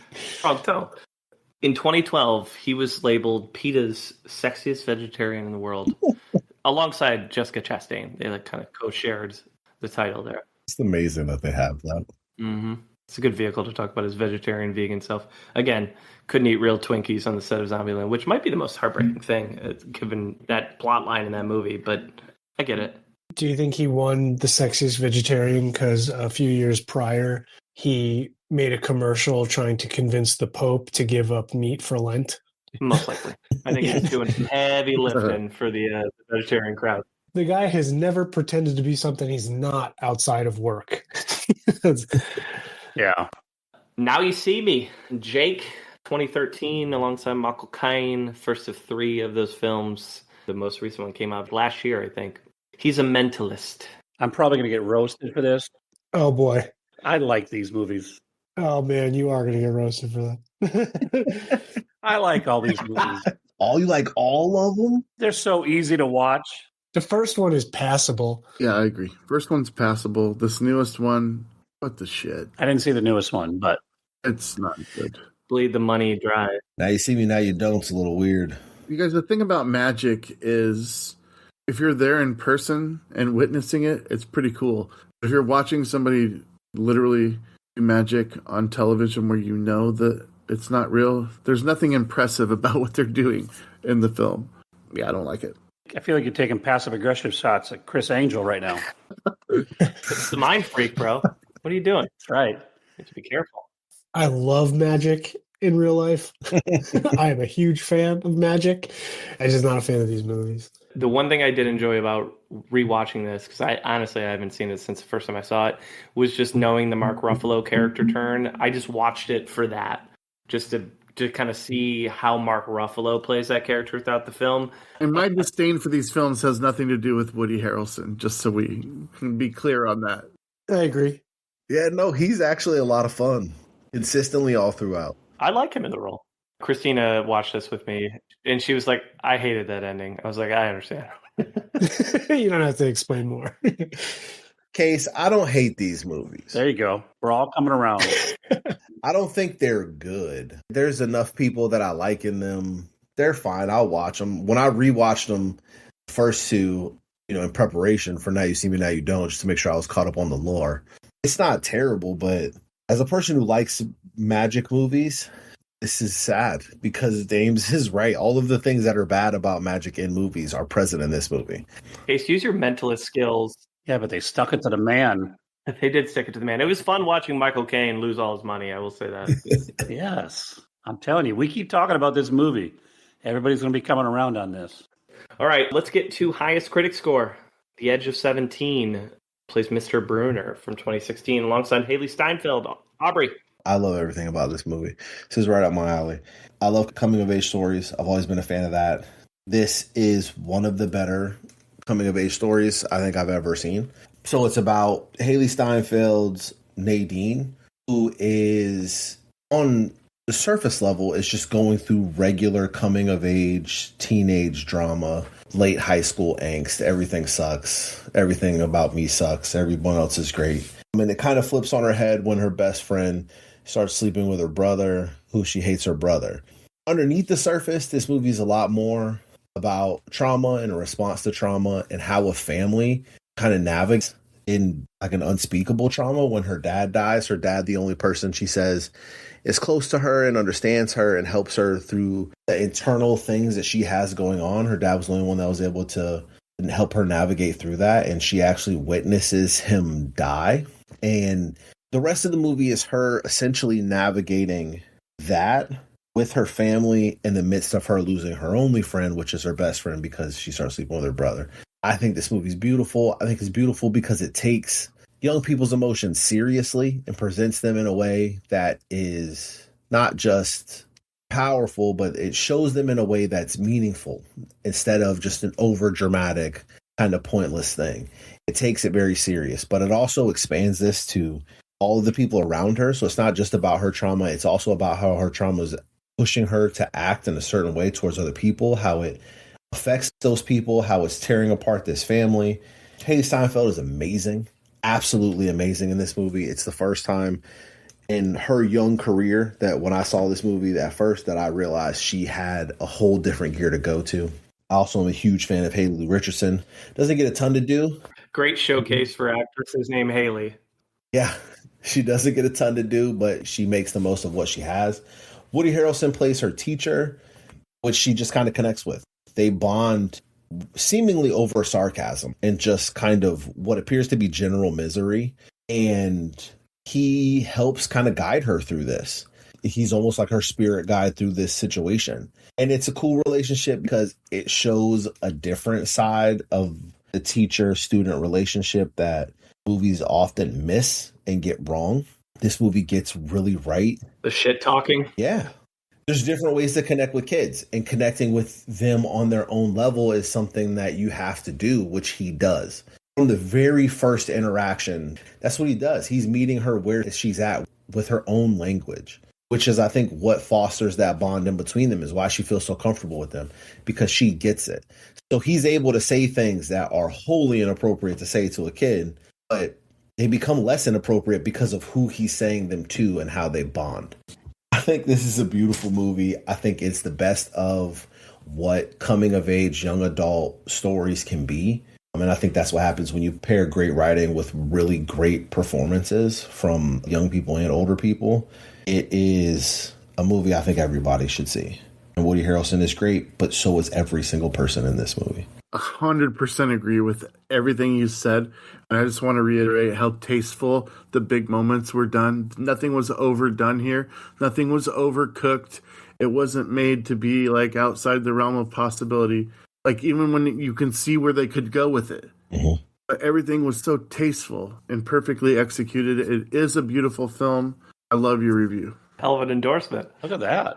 Yeah, appreciate that. Hell yeah. Your Munson meter just went up, Aubrey. Hey. I agree. It's a great movie. He's a perfect cast in it, and the way he gives her shit. Mm-hmm. It's a side of being a teacher that, one, you can't really train, and then two, if people see it out of context, they're like, what are you doing? It's like, listen, I'm fucking dealing with your kid all. Yeah, it's weird. You'll find it weird. Yeah. Yeah. You're like, no, your kid is sarcastic. I'm going to lay it on. Mm-hmm. And that's how we actually build a relationship. I had teachers like that in high school. For sure. I am that teacher, and it is frustrating to have to explain. This is how this kid communicates. Like when she goes in there, she's like, I'm going to kill myself, and goes through this whole thing. It hits a trigger point for a teacher, like, because that's, I got to do something about this now. This has now ruined my day. Yeah, you have work to do. Not just now. because you say you're going to kill yourself, but now I have paperwork, and I've got to talk to all these grading. Like now I've got to talk to all these different people because you said this. And his response is a perfect response. It's just like, actually, I'm going to kill myself because I really actually only have this much time to eat, and you take it from me with this nonsense. I love that. But her response to it is also what's so good, is because like that is what I think the power of being a teacher can be.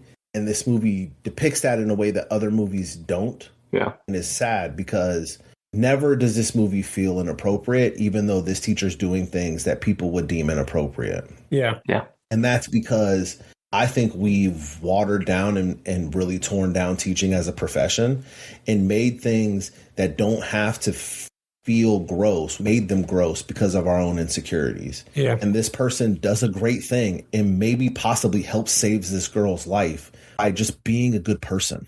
And this movie is keenly aware of that.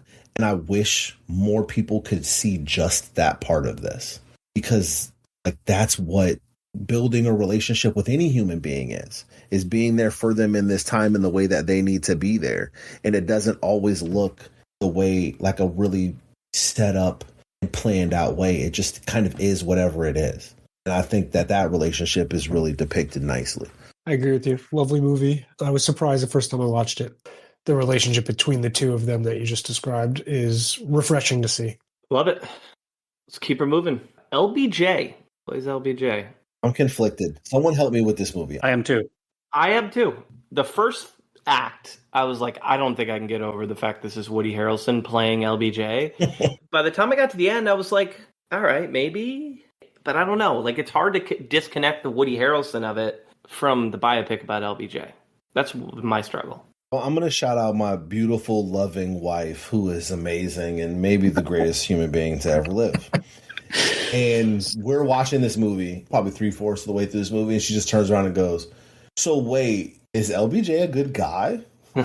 And I'm like, honestly, good question. That's my problem with this movie is I feel like this isn't the LBJ that I know. That's kind of my problem. I think Woody Harrelson is great. I don't think they had the same budget as something like The Darkest Hour to turn him into a human being that he's not. But I think he makes up for it because he's just a good enough actor that he can carry it. They really uncomplicate some really complicated things about him. And it's just like, oh, he became this champion of civil rights. Wait a minute, what? Excuse me? He was racist, though. Really stood up to the Southern Democrats, you know? LBJ himself is such a complicated character, Yeah. so I give your wife credit. That is a good question, because you should ask that question. There's not enough Woody Harrelson in the character. He tried to play it too straight to LBJ. That's why I felt conflicted, because I find him so charismatic and so interesting as an actor. But when I was watching this, it was just Texas guy throwing out absurd lines, which a lot of Texans do, right? That part's not absurd, but I didn't feel like Woody Harrelson was acting as much as reciting lines. We'll let the people decide. Go watch LBJ. Get back to us. Tag us, Munsons at the Movies. I spent a good 6 hours at the LBGA library on the campus of Texas. I've been there, and I wouldn't consider myself an LBJ hater either. I was conflicted by the acting choice of Woody Harrelson. There you go. So was the presentation of LBJ, you feel like that was more spot on than maybe I'm giving credit to? Well, it's certainly his library, so it's going to be slanted in favor of... Fair point. Was this movie playing in that library? No, it was not. Now, one of my favorite parts of the museum, the Smothers Brothers, who were a comedy duo, they crushed LBJ their entire career. And then after he was done being president, a lot of things came out about his presidency and the stuff that they did. They actually wrote him an apology letter for how harshly they treated him in their comedy skits, which I thought was really interesting. That is interesting. The Smothers Brothers? Yeah. To think of the people that would to be your adversaries. Who did you wrong to make them dislike you? They went after him too. Cool to see. All right, third and final Oscar nom. Actually, I'm not going to say final. He might get another Oscar nom at some point, but third one so far in his career. 3 Billboards Outside Ebbing, Missouri. Plays Willoughby alongside Sam Rockwell. Francis McDormand, who's just eating up screen time. Is this the movie where he gets the shit kicked out of him? Or is that Sam Rockwell that gets beat up? Rockwell does. Rockwell does. Rockwell gets demolished. Well, he deserved it in that one because he beat the living shit out of him. Dude, Rockwell is incredible in this movie. It really is. Just a drunk, dumb, racist cop. And he's just so drunk and dumb that you kind of feel bad for. Like the racism, you're like, this fucking guy, like he's so stupid. Like, and it's such a fascinating way to portray a character. Do you think Rockwell is asking Woody Harrelson how Rampart would have handled some of these situations? I think they're very different characters. One is a little bit more overt about it than the other. I remember watching this and knowing McDormand and Rockwell bodied their roles. I think watching it for Woody Harrelson was a really interesting exercise because when she's reading that note from him after he's passed, and he's just like, I'm going to pay the billboard another month just to fuck you over. Like, I was like, all right. One, I like the writing of the character. And two, I love the way Woody Harrelson plays that out. Even just like the voice work he's doing there of just throwing it back at her. I thoroughly appreciated his performance more on my second watch. When I watch his performance, it always reminds me that when I think of my ideal way to die, it is so selfish that the other end of it, even no matter how beautifully planned it is a horrific experience. Yeah. Like the way he described it is like, dude, the way he's going out, that's great, man. Just a perfect day with the family.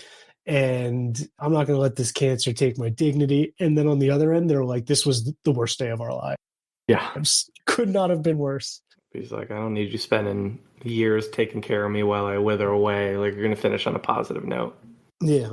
I'm a little sad. I've only seen this movie twice, and I was leaning more towards the time that it came out.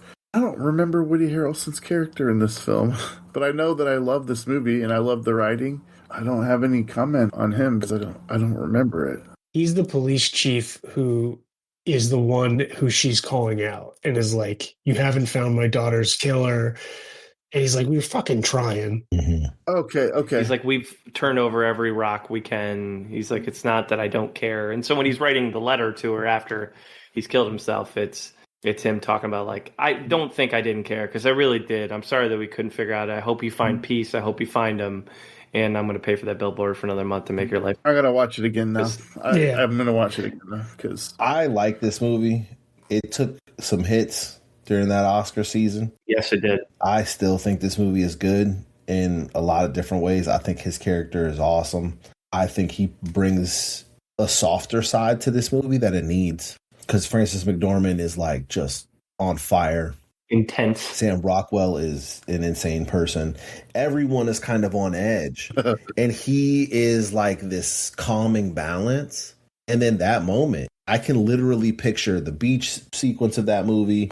I can picture the notes. I can picture all of that from this movie. I love it so much. It's so well done. Slight departure away from the films for a moment. Did you know that Woody Harrelson's a big chess guy? Big chess player. I did not. In fact, he did the ceremonial first move at the World Chess Championships in 2018 and has since done a bunch of chess events and tried to play chess. This is a chess nerd. The two things you're about to say in conjunction to each other are hilarious to me. Before you move on, I got a funny story about his first move. In my head, I was going to do a joke, right? You know, because he's like, I'm going to play up who I am. I'm this, hokey, lovable guy. I got to do the first move. And whenever I did the first move, my plan, like put the piece down and then slip and knock over the other guy's piece. It's like, and I went to go do it, but I misheard the move he wanted to make. So there was like a whole commotion about the guy going to the judge and being like, that's not the move I said. Like he made the wrong move. And he's like, I can't explain the joke afterwards. He's like, I was totally embarrassed. It's like, if I would have landed the actual spot, the joke would have been funny. The ship has sailed at that point. You're in the World Chess Championship. They're not here for your hijinks. They might have been if you didn't actually screw up the first move. Yeah. All right, let's talk about Michelle Williams and Tom Hardy and his role as Cletus in the Venom films as the Carnage. Full name. I think this is his best performance. Best performance. Marvel adjacent, baby. Marvel adjacent. He gets after it. That's what I'll give him credit for. James, why do you think this is his best performance? Yeah, it's fucking stupid and fun. This has to be like just I want to do this type of thing. Mm-hmm. There's nothing serious about it. He's never done a superhero thing. He doesn't hurt the movie. No. I don't think. No. He's not what's wrong with this movie. He didn't let this movie down. Right. James and I have said many times we enjoy the Venom films because it's really just, especially the second one, it's just a buddy comedy between Venom and Tom Hardy. Yeah. And if you go into it for that, thoroughly enjoyable. Well, you need him to commit in this way, and he does. And we've seen movies that are in this blockbuster / superhero genre where the villain doesn't really go for it. They're kind of reserved. And it's like, Woody Harrelson is not the guy that's going to do that. And this type of movie where everything is stupid and ridiculous and everyone is being stupid and ridiculous except Michelle Williams, you need him to just go as crazy as possible. I like that he did it. And it makes sense to me that he would. That hair, unforgettable. Solo plays Beckett, 2018. I removed this from the show notes originally. Somebody added it. I added it back because I hate it. I love the movie. This is Star Wars to me, okay, guys? You cannot put somebody as famous as Woody Harrelson in a Star Wars movie. You just can't do it. You have to become famous because of the role that you take on in Star Wars, largely. Ewan McGregor got away with it, but let's agree, he's not as big as Woody Harrelson. Woody Harrelson's like, what, 33rd on the list of all time? Like, come on. You can't. No, I hated it. And it's not that he was bad. I'm just like, it's a mistake. You just hate the casting choice. I hated this movie the first time I watched it in theaters. I watched it again for this, and I like this movie actually a lot more. I think Woody Harrelson is great. My question is, all respect to Woody Harrelson. At the time, in 2018, is he the most famous person in this movie? Who else we got? Emilia Clarke. This is the end of Game of Thrones. Yeah. She's Daenerys Targaryen. Jon Favreau, though. I'll agree with you that she probably is, but here's the thing. Like, Woody Harrelson's been that famous for like 3.5 decades. Like, she has like 20 minutes. Oh, yeah, 100%.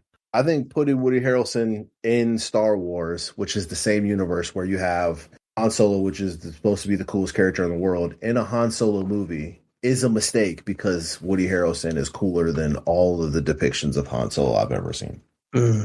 That's fair. Solo is actually a good movie.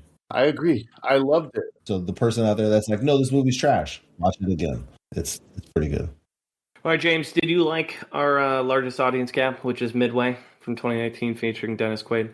Oh, sorry. I had to sneeze like I was Woody Harrelson going in the audition. I had to mute myself there for a second.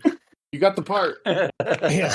So, all right. So Midway, 42 critic score, 92 audience score. That's a massive gap. Came out in 2019, directed by Roland Emmerich.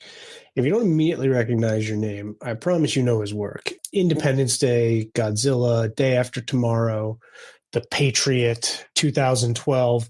You kind of get the vibe of what type of movie this is going to be. Disaster. Yeah, it's a big, loud, effects-driven popcorn blockbuster.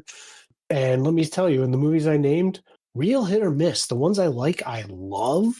And the ones I don't like, unbearable. So I was like, oh, this could go many different ways. And honestly, you get exactly what you expect from a Roland Emmerich movie. The movie covers the first 6 months of World War II in the Pacific. So it goes from Pearl Harbor to the Battle of Midway, as you'd expect. Remake of a film from 1976, and it was a passion project for Roland Emmerich, so he actually couldn't get it financed for years until 2017.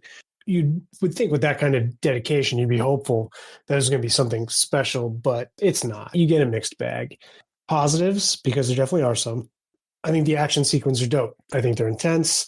Planes are diving towards ships. The bombs are falling. Shit's exploding. I think this is where the movie really works.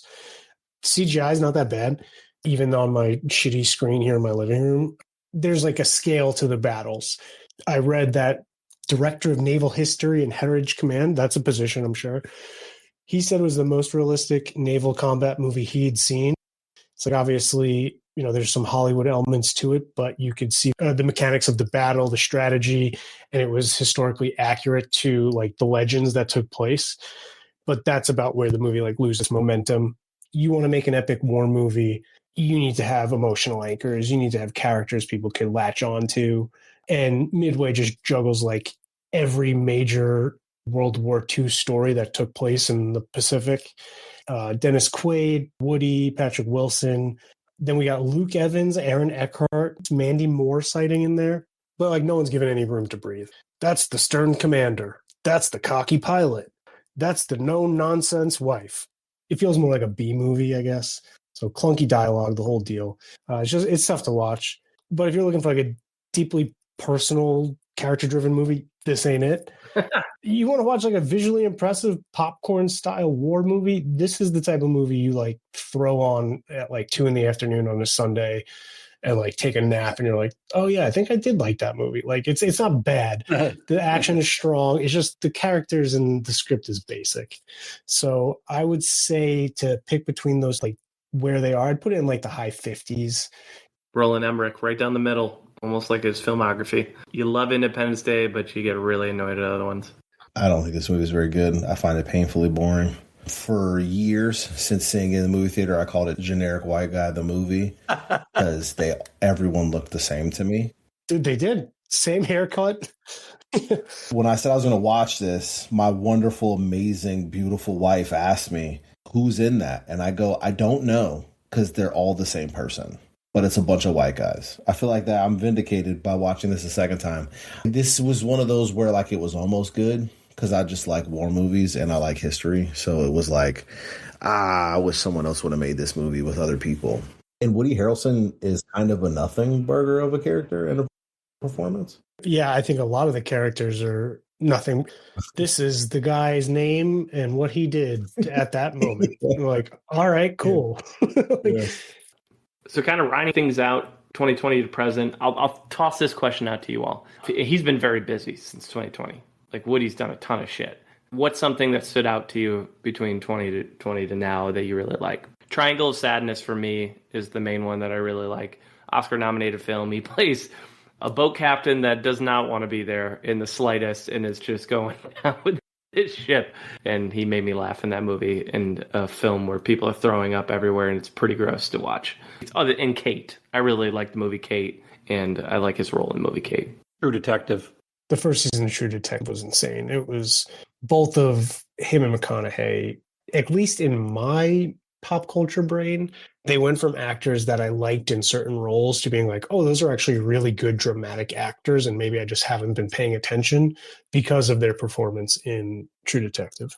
Yeah, I don't know how I missed that. It was back in 2014. Yeah. You need to watch that.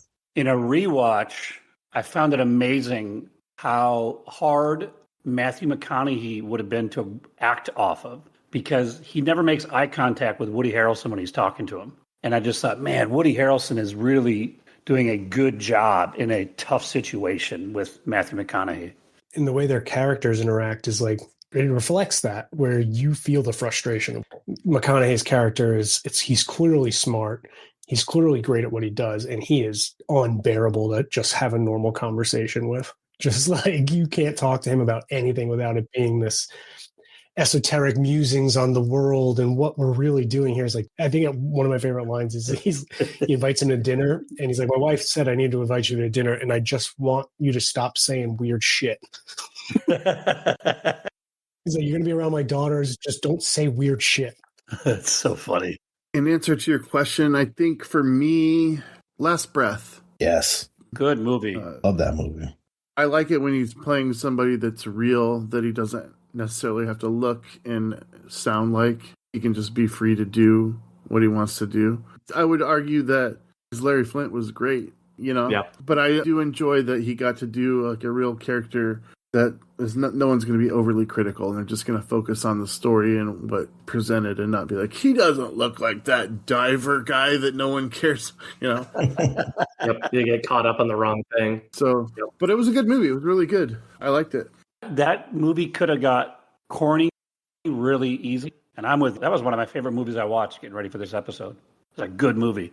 Those are my top 20 favorite movies for last year. I love that movie. Champions is what I want to shout out. Yep. Yes. This is one of the first movies I watched in preparation for this and for as much as it gets wrong about coaching, it gets everything else right. Yeah.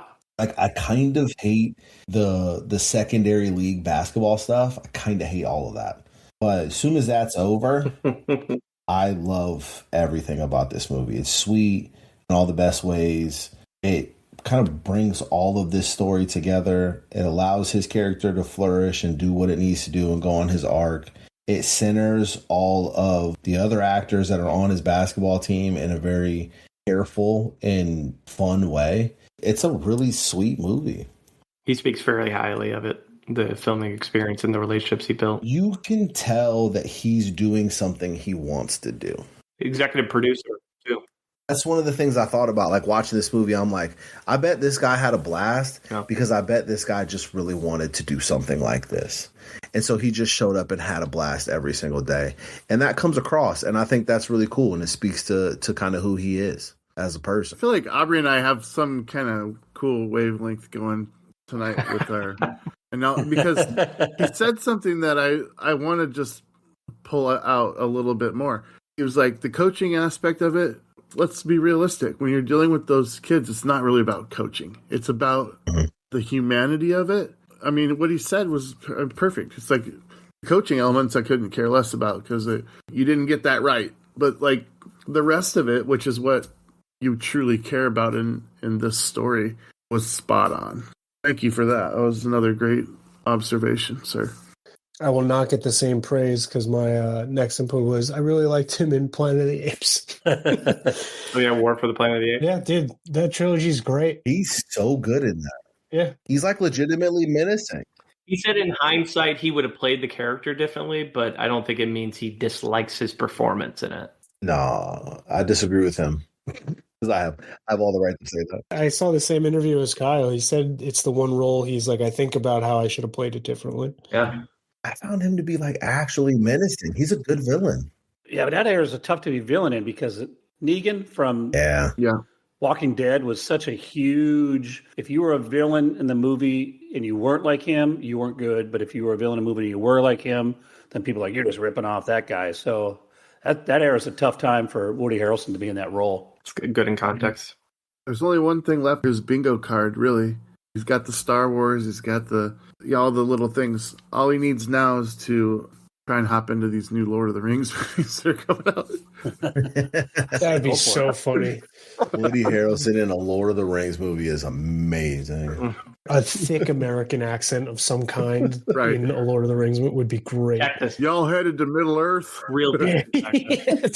Yeah. Just a nice Boston accent talking about, like I'm also elvish. Like, what the fuck is this guy doing here? That, and I'd love to see him return to the stage later in his career here and do some of that theater work that he loved growing up. I think it'd be fascinating.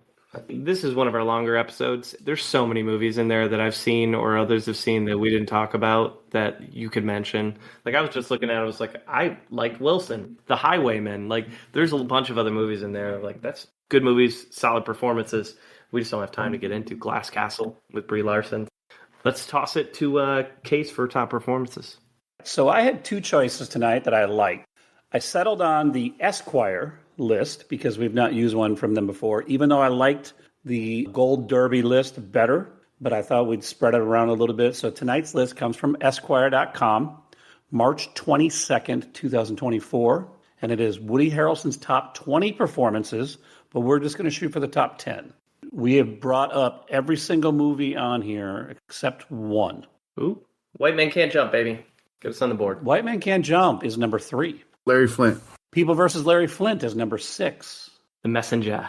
The Messenger is number 2. Nice. 3 Billboards. 3 Billboards is number 7. No Country. No Country for Old Men is number 4. We're missing number 1. Edge of 17. Edge of 17 is number 8. You guys are crushing this top 10. Give me Indecent Proposal. Indecent Proposal did not make the top 20. Wow. Okay.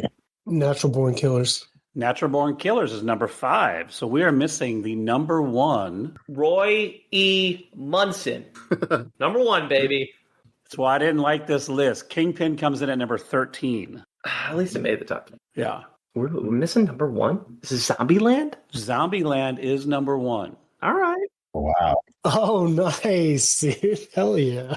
Interesting. Bill fucking Murray. So we're missing number 9 and number 10, and then the rest of the honorable mentions. We mentioned both of these, 9 and 10. Oh, Semi-Pro then. Semi-Pro is not on this list, painfully. Or for the Planet of the Apes. Planet of the Apes is not on the list. Hunger Games. Oh, the Hunger Games. Hunger Games. Yeah, I was going to say Hunger Games, honorable mention at number 11. Oh, my God. give it to us, Case. All right, number 9 is The Thin Red Line, and number 10 is 7 Psychopaths. Boo, number 9. He's had so many good movies. That's unbelievable. The other movies, I'll just go quickly. Triangle of Sadness, Scanner Darkly, Highwaymen, Venom, Let There Be Carnage, Zombieland Double Tap, Game Change, Now You See Me, and Money Train. Okay, so a few we didn't mention, Scanner Darkly and Game Change. Money Train. I heard them. That's right. Thanks, Case. Yeah, man.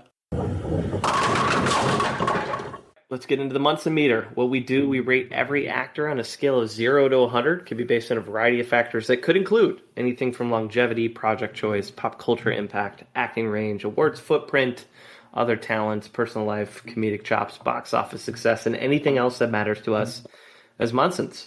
And Aubrey's going to kick us off. This was every bit of as fun as I thought it was going to be. Woody Harrelson is a person who I've always been a fan of, probably in part because White Man Can't Jump was one of the first things I'd ever seen him in. His career is amazingly consistent. He has just bangers of performances and movies in pretty much every decade he's acting in. He doesn't really seem to be slowing down very much either, which I enjoy to see. Not at all. He can do everything. He's a good actor to put in an ensemble. He's a good supporting character. He can do character work. He can be a lead. He can lead a big movie. He can be in every scene of a movie. He can really do everything. He's got charisma for days. He, to me, is a much better actor having done all this than I thought he was. Because if you would have just said, what do you think about Harrelson? I said, I love Woody Harrelson. He's great. But that's kind of where it would have been. But now I'm like, I love Woody Harrelson. He's great. He's also maybe an underrated actor as to how good he is. Seeing what he did in Larry Flint, seeing what he did in The Messenger. Yes. The wide variety of what he's able to do. Woody Harrelson can do it all. I'm a even bigger fan. I'm impressed. And that leads me to a 90. Love that. Out the gate, baby. All right, Case, you're up next. Yeah, I think Aubrey nailed most of the big points I would. I'm going to give a slightly lower score. I like him better in long form. I'm better in TV. I like seeing a full arc of his character. I think he's more powerful in not maybe necessarily the lead role. True Detective being a perfect example. I think Matthew McConaughey was the lead in that season, and Woody Harrelson was just slightly behind him. So I wouldn't call him the lead, but I certainly wouldn't call him a supporting actor. And I think that's when he's at his best. And again, I like him better in long form. And so combining that with the stuff Aubrey already brought up, I'm going to give him an 85. All right. Dames, our guest Munson. I do this like I do with film. Everything starts out with a 50, and then I raise my score or lower my score from there based on the information at hand. 60 and below gets a puke face. I mean, you're not going to cut it. 85 or higher is must-see. 90 and above is A-list. And, of course, 100 is perfect. I came in here with a score of 86 because I've always felt, don't put that down yet. That's what I came in here with an 86 because he's must-see, and he's a little bit better than that, in my opinion. But you know what? As I listened to you guys and mostly Aubrey over the course of this, the way that he described some of the performances, I just couldn't take myself away from agreeing with everything that he was saying. And, as the show went on, I realized things like, if you asked me coming in to talk about Woody Harrelson, I'd be like, just like he said, yeah, he's a good actor. I like him. But over the course of this show, I've realized he's an A-list actor. He's a 90 all day long for me. So I'm going to raise my score from 86, which is just above must-see, to A-list. He's an A-list actor at 90. Love it. Not only Aubrey's man crush, you're both rocking the same score. I love it. That's great. I know, that's so funny because I wrote it down here. Sure you did. I was going from 86 to 90, and then he said 90. I was like, oh my God, they're going to think I want his number after the show. Won the Super Bowl, and now he's reckless. He does whatever he wants. Got all this confidence. Like, I'm on top of the world. All right, James, you're up next. I am just echoing the sentiments of everyone else. White Man Can't Jump, favorite basketball movie. I'll also say first season of True Detective is up there with the most prestige television I've watched. That one season I would put in the likes of other shows that I consider the greatest of all time. I agree with Case. He wasn't the lead for that, but he was exactly what was needed in that role. He was the straight man to McConaughey who wasn't that straight himself. He was, he had a dark past. I thought he did great in it. He can always just go back to being America's best friend, right? Their buddy, their kooky uncle kind of deal, but he doesn't do that. And I respect that the most. That will always be there, and he's willing to take risks and chances. I'm going to give him an 85, which is in my top 10 on this podcast. Tied for 9th. All right, I'll round us out. So I was excited to finally review Roy E. Munson. Over the past 131 episodes, we've been mowing a lot of other guys' lawns. It's about time we change that. And a day has not gone by in the past 5 years that I haven't thought about what I would say about him. I was punctilious in assuming he didn't have a ton of range. He has more acting tools than I imagined. His role choice has been pretty impressive over the years. And while this Texas boy didn't have a nasty cheese grating accident as a child, he did find a way to build himself a nice career in a lot of big projects since the 90s, since his early work with Wesley Snipes. He also took the liberty of earning 3 Oscar nominations, and this tiger really jarred something loose in Hollywood. Woody Harrelson has about as much pop culture impact as anyone we've covered. He is just as memorable as a guy with a hook for a hand. You don't forget these guys. It's a small world when you have incredible acting skills. While he might call me a psycho for my Munson Meter score, I'm going to give him an 83. I also can't forgive Free Jimmy. And you know what it says in the Bible about not forgiving people, right? What's it say? It says, it's against it. Exact words. Was that 15 Munson references I heard in there? There was a lot. It was impressive. Well played, sir. Well played. Once I heard punctilious, I was like, oh, he's going for it. Hell yeah. Yep. It was well done. Well, thank you, man. I appreciate that. It took me some time to prep. We just gave you the chance to yell at us and say, hey, I wasn't talking when you were talking. All right. So with that gives Woody Harrelson an 86.6, which ties him for 14th with Emma Thompson. So he's right behind Natalie Portman and Tom Hardy and just ahead of Jim Carrey and Renee Zellweger. That's interesting. I mean, that's A-list stuff. Yep. Mm-hmm. It's a top 15 performer. Realization Dames did that he's an A-lister. I never would have thought he was an A-lister had I not sat down and looked at his career the way we did. Mm-hmm. Aubrey, what do we got for coming soon? The last couple of actors are no longer with us, so you've been taking off a couple episodes. Almost forgot to prepare. He's got 6 things listed, TV and movies. A lot of things are in pre-production or in development. One of them is a TV series called Brother from Another Mother. Don't love that title, but it's him and Matthew McConaughey doing a comedy. They live together on a Texas ranch, and their friendship gets put to the test by living together. I'm going to be honest. I'm not super excited about that one. And then he has Girl from the North Country, which is him and Olivia Colman. The plot description is Nick Lane's wife is suffering from dementia. Their daughter, Marianne, has a guarded secret that no one can explain. She will start a relationship with a convict that will change everything for everyone forever in a timeless love story. It's a drama musical, and it's him and Olivia Colman. We're going to see Woody Harrelson do some singing? I guess.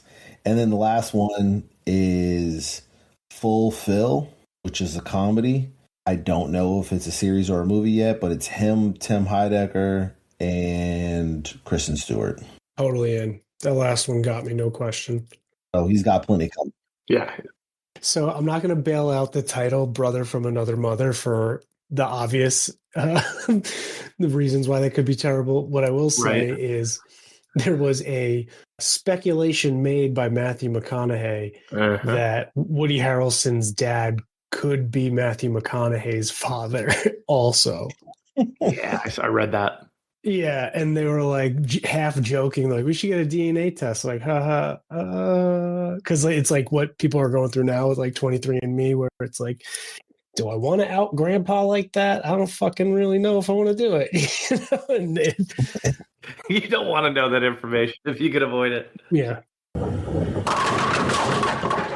All right, next episode's going to hit March 26th. We've got Crystal Clark coming back. She was with us for Halle Berry, Christine Baranski, Renee Zellweger, and Rosario Dawson. The wheel had these 5 options, and she decided to come hang out with us for one of these. We have Amy Ryan, Bokeem Woodbine, Fisher Stevens, Layla Roshan Fuquay, and Till Schweiger.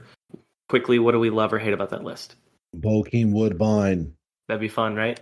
Give me Bokeem Woodbine. And finally watch Life, one of my favorite comedies. I have not heard of a lot of the people you just named. Actually, I heard of the first three. The last two, that meant nothing to me. I couldn't even guess who those people are. Layla, you would know from movies like Waiting to Exhale and gang-related stuff like that. Can you say Tiger? The fuck is this? Boomerang. Yeah, you know who that is. Once you see his face. Till Schweiger is in Inglourious Bastards. Okay, so I know him as the guy from Inglourious Bastards. Yeah. Okay. Yep. But I couldn't even come close to guessing his name. Bokeem Woodbine, number 1. Amy Ryan, number 2. Give me Fuqua so we can finally talk about a Van Damme movie. Oh, shit, a Van Damme movie. Yeah, we haven't hit many of those. Oh, yes, she is. Who's Fisher Stevens? You'd recognize him. That's what I said. You'd recognize him. Oh, yeah, he's good. He's been in a lot of stuff you've seen. Short Circuit, Palmer, Hackers. He's great in Succession. Mm-hmm. Yeah, you'd know Fisher Stevens. Who's got the fewest films? Good question, Keith. I don't know. I can't speak to that. That's my vote. Who do you think Crystal would pick, knowing her background? Bokeem Woodbine. I'm going with mine, Fuqua. Fuqua, I believe. I feel like Amy Ryan. Amy Ryan? Amy Ryan's run in The Office was funny, man. She's very good on The Office, I agree. Dames, who would you pick if you had to do back-to-back? Woodbine, probably. That's a good choice. Well, Dames doesn't decide. Crystal doesn't decide. I don't decide, contrary to whatever Aubrey believes, and the wheel decides, and we'll see what happens. Dames, we've reached the end, my friend. This is your red carpet moment. Wise words for our audience. If you want to plug the work you're doing on the Dames Marv show, the floor is yours, my friend. Yeah, season 2 coming up in March, probably.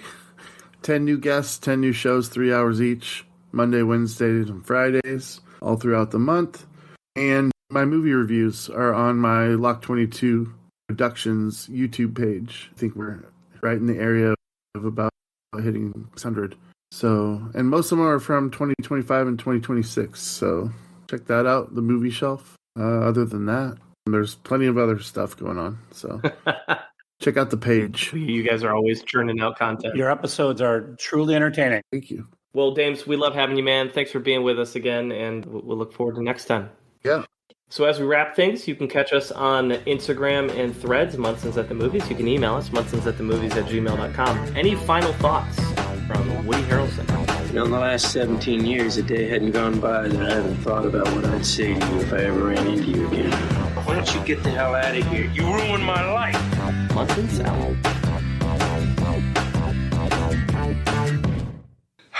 All right, let's go.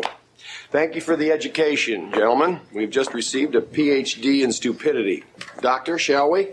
I'm Ernie McCracken. When I found out little Billy here was growing up without a daddy, I had to do something. When Big Ern saw our picture in the paper, he called the Unified Fund and got involved. I had to. I couldn't help myself. But little Billy's not the only one. There's also little Jason here. Once again this year, I'll be sponsoring a fatherless family in every city I bowl in. Sometimes when I wake up in the morning, Mr. McCracken's already there. It's a tough world. These kids nearly got Munson, but they're back now. Through the Unified Fund, I found out that if you give a little, you can get back a whole lot more.